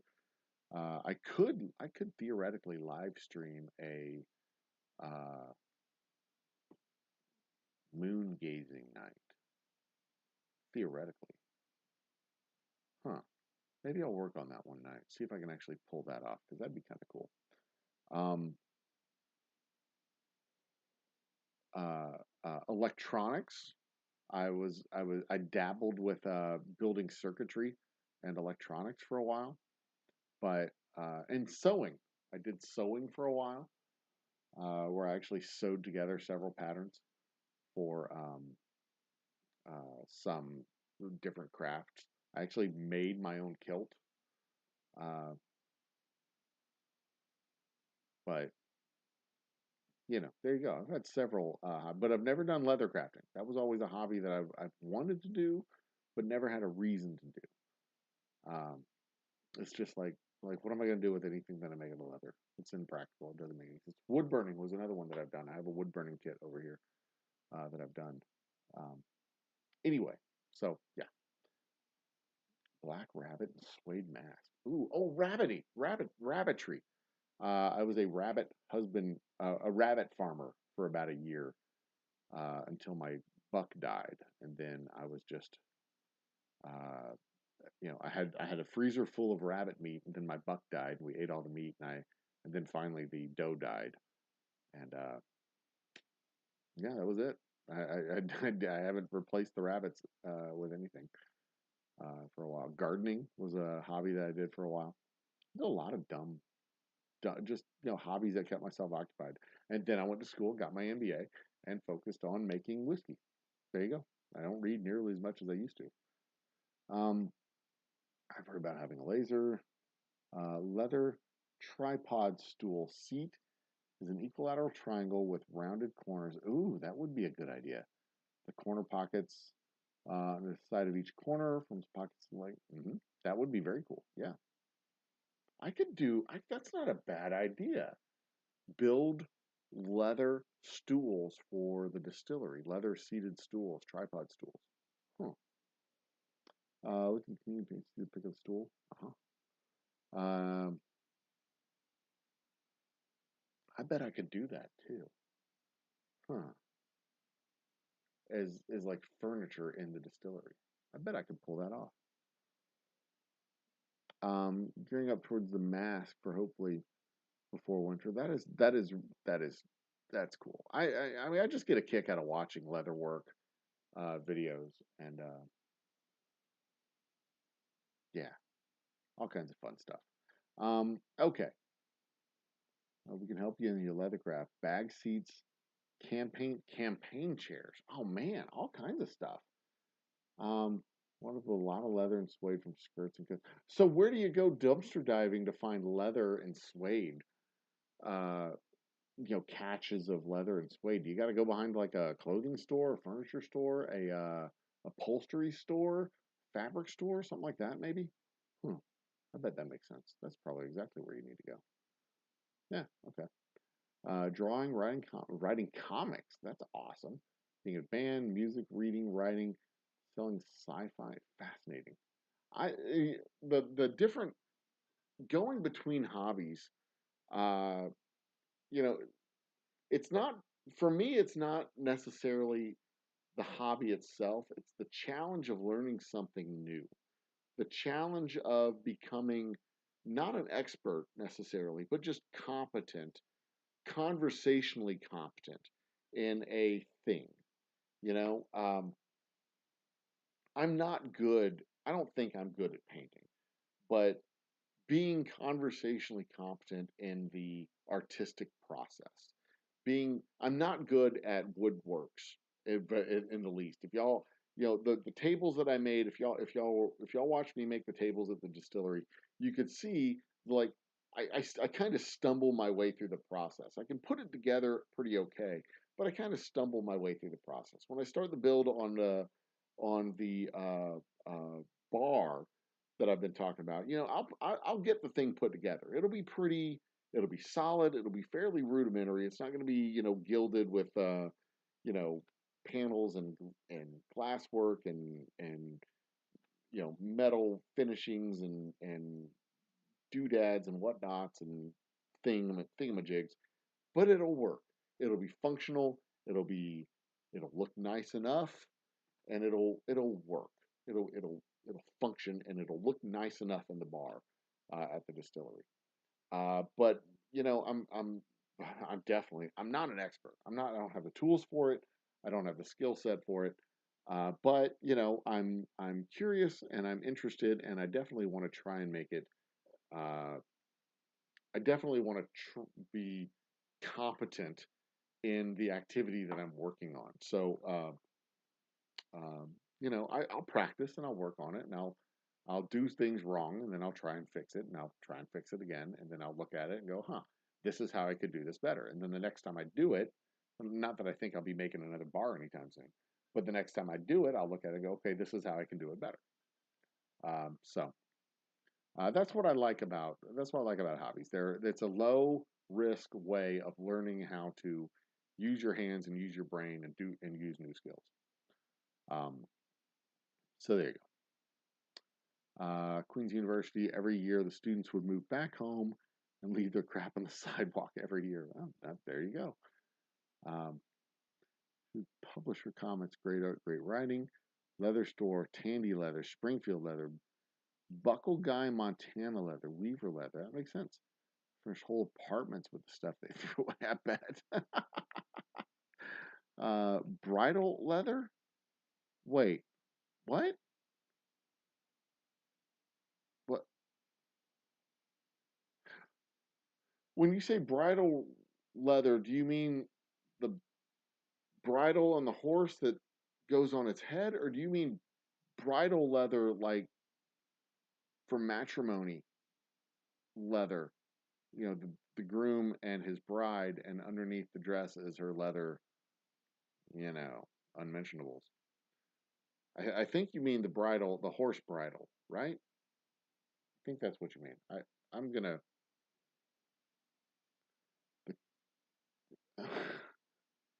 need to build another. I build 3 6 foot by 3 foot by 28 foot. Easy street, raised beds. Oh, raised beds. Gotcha. Yeah, horses. Thank you, Corey.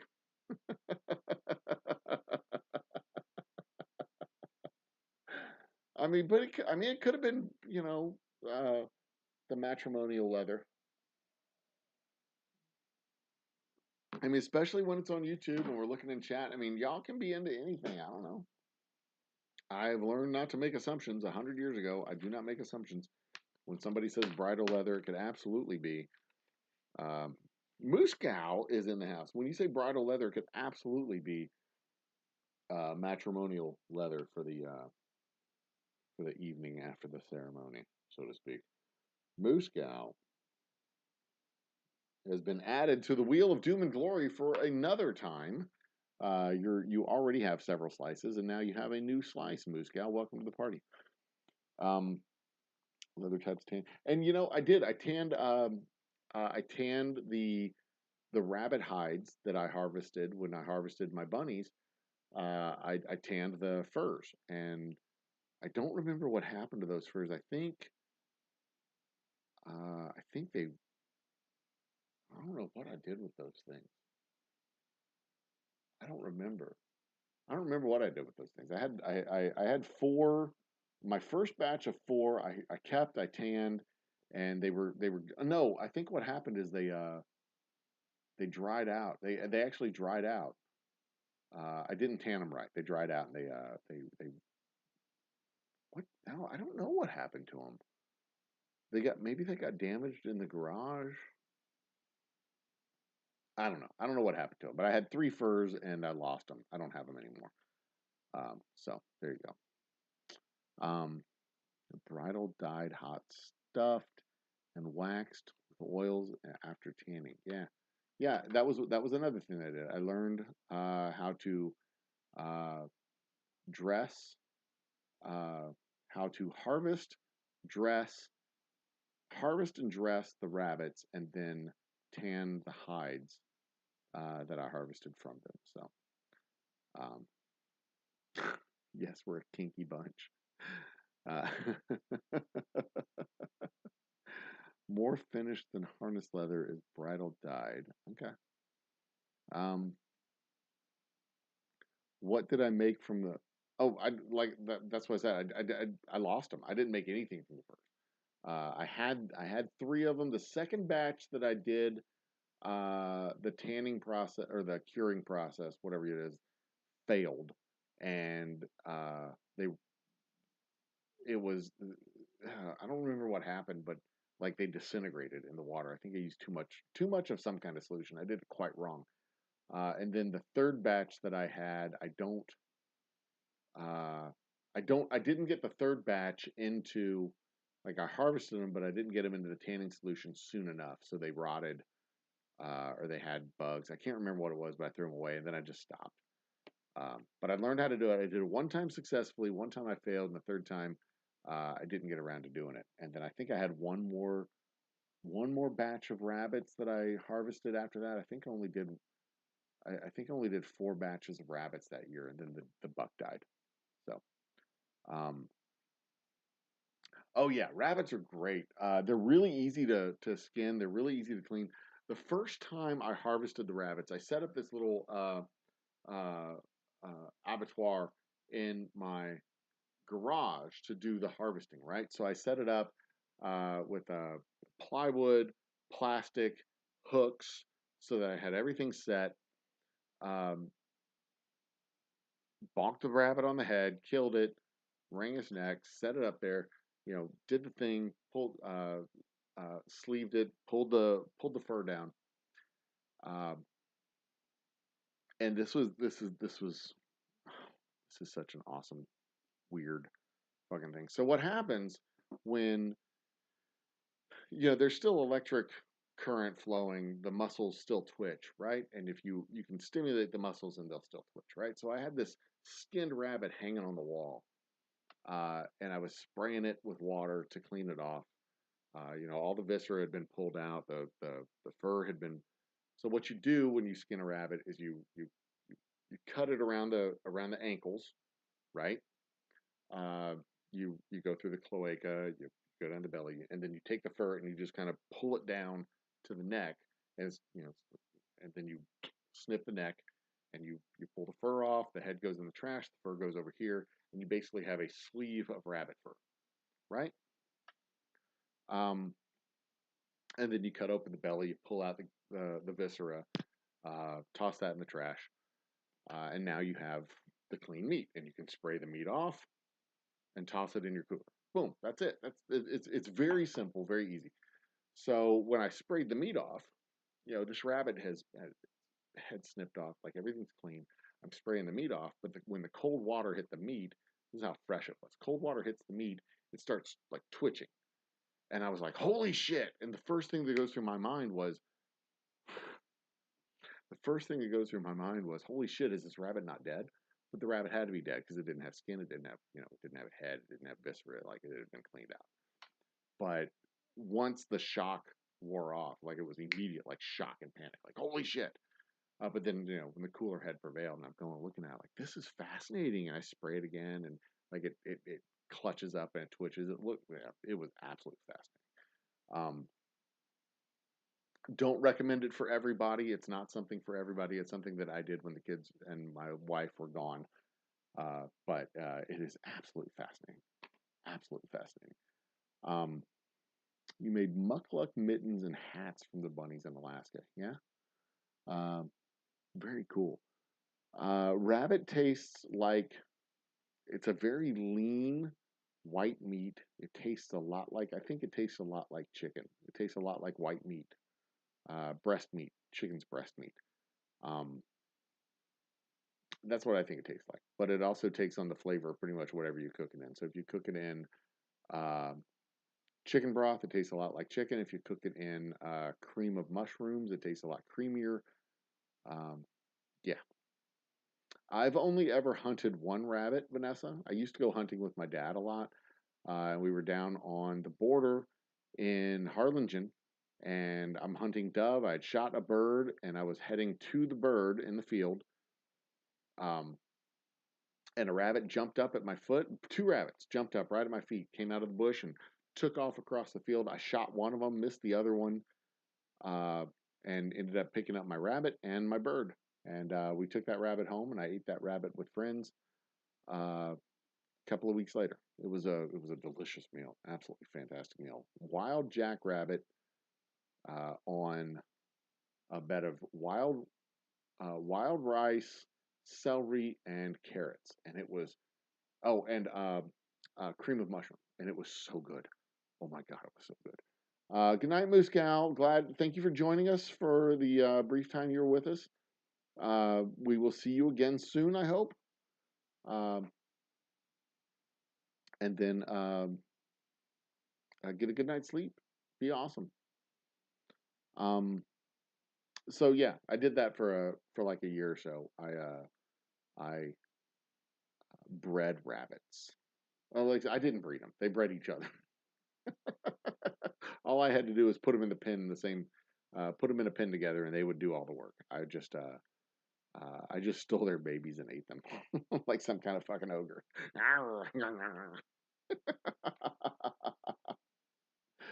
Oh Lord, um, the headless bunnyman, uh, gauntlet fur mittens. Interesting. I have never been.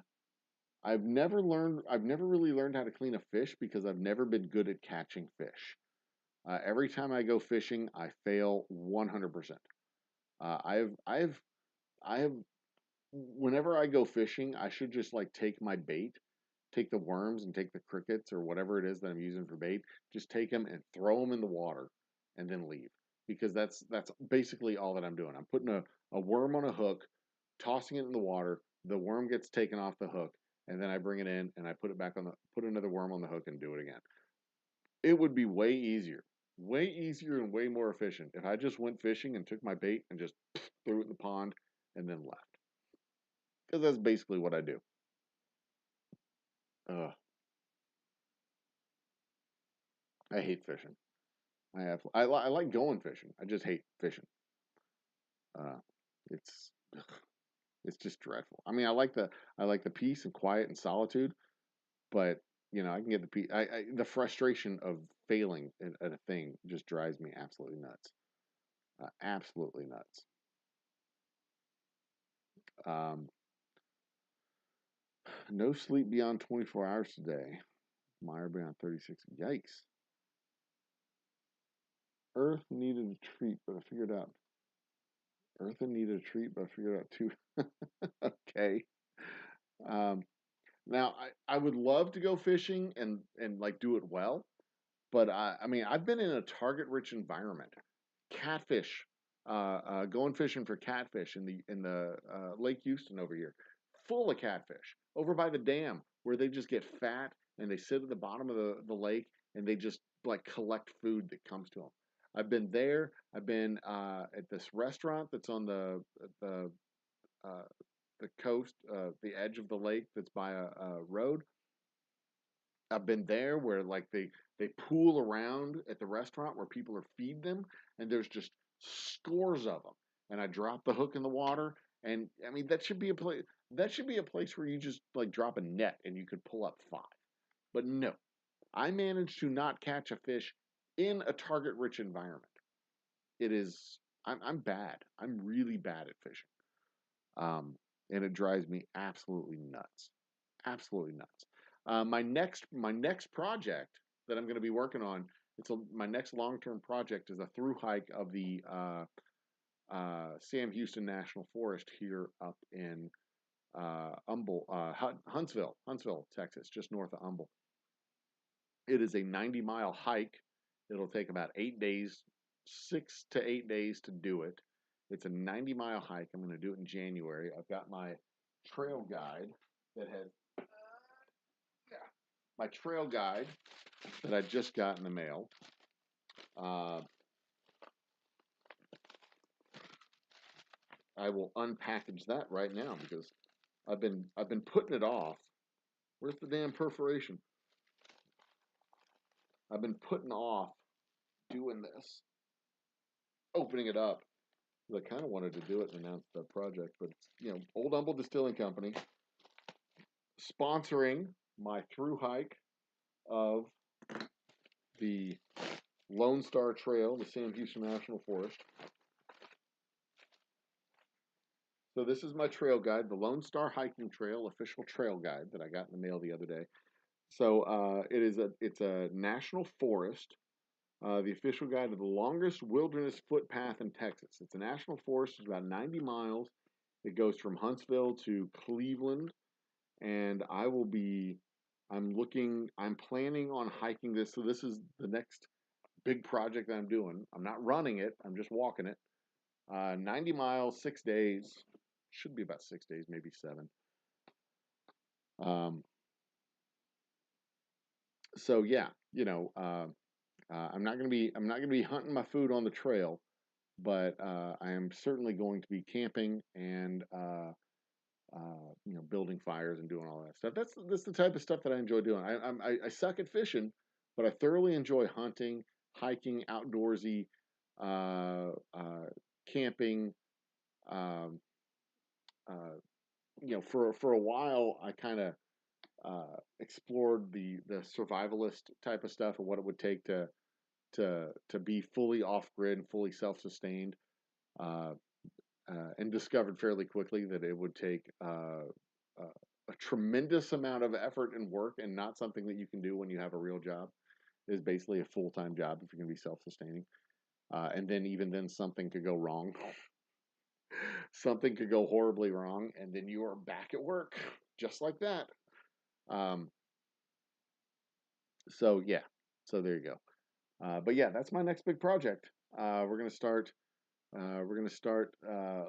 doing videos regarding the Lone Star Hiking Trail and the training for the thru hike in the next couple of months when I start in on that in earnest. So there you go. Padre Island, National Seashore, Corpus Christi. Oh yeah, Padre Island is gorgeous, especially in springtime.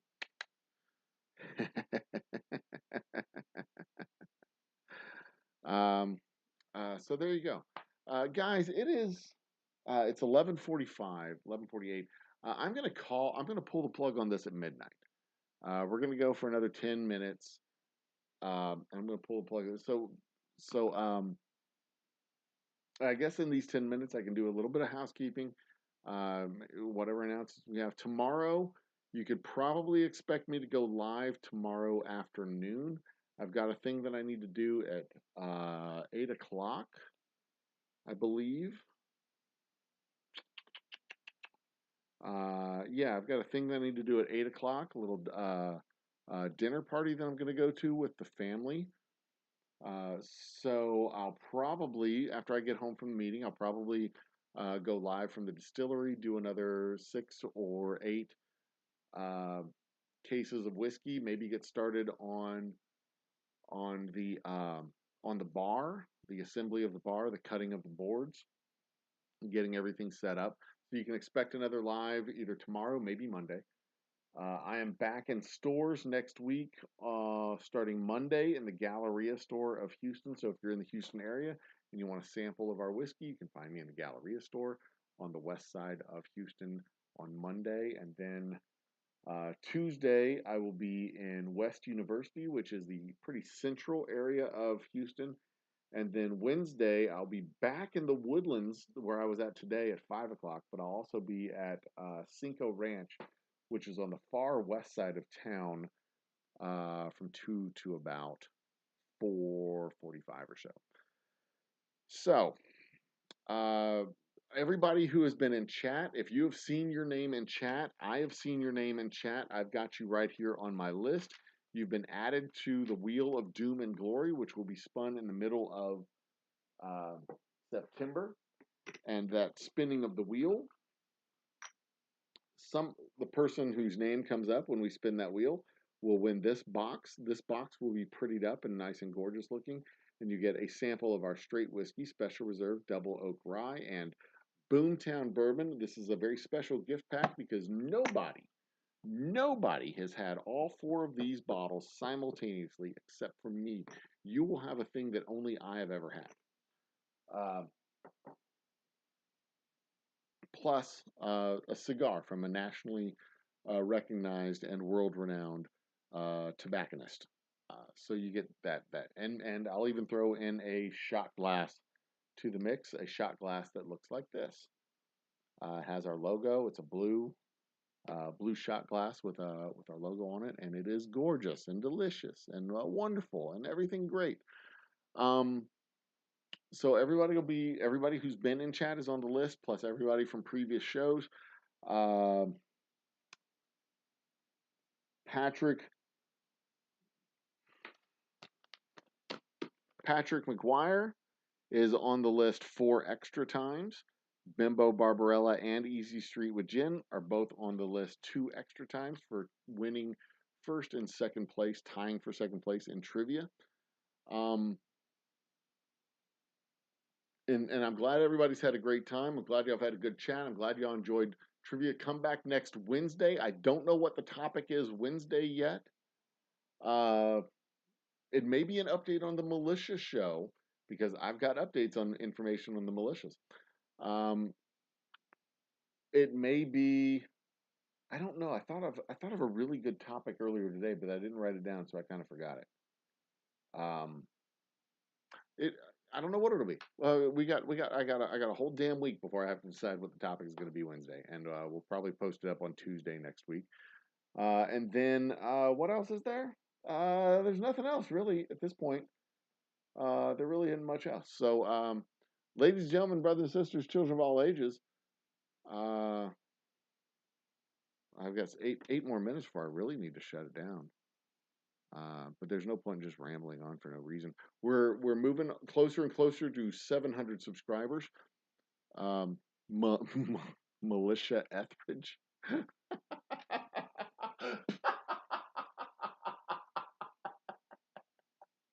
Oh, I wasn't expecting that. That almost broke me there, Jen. Melissa, militia, militia Etheridge. Oh my God, that cracks me up. Jesus. All right, all right. You're trying to break me. That's fine. That's fine. That's fine. You can break me all you want. That's fine. Anyway,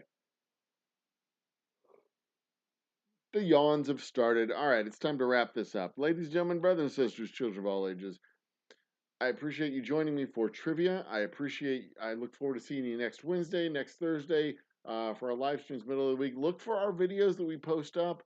Help me get more views, help me get more clicks. Send them to your friends, share it all. This community grows and thrives because of your participation, and I thank you for participating with me. Um, I'm honored. I really am. So cheers to all of you. Think with your whole brain, love with your whole heart, and always, always, always be awesome to each other because, hey, in the end of the day, that's all that we got, really. Life's too short for bad whiskey and too long to do nothing about it. So cheers to all of you. Cheers to all of you, and good night.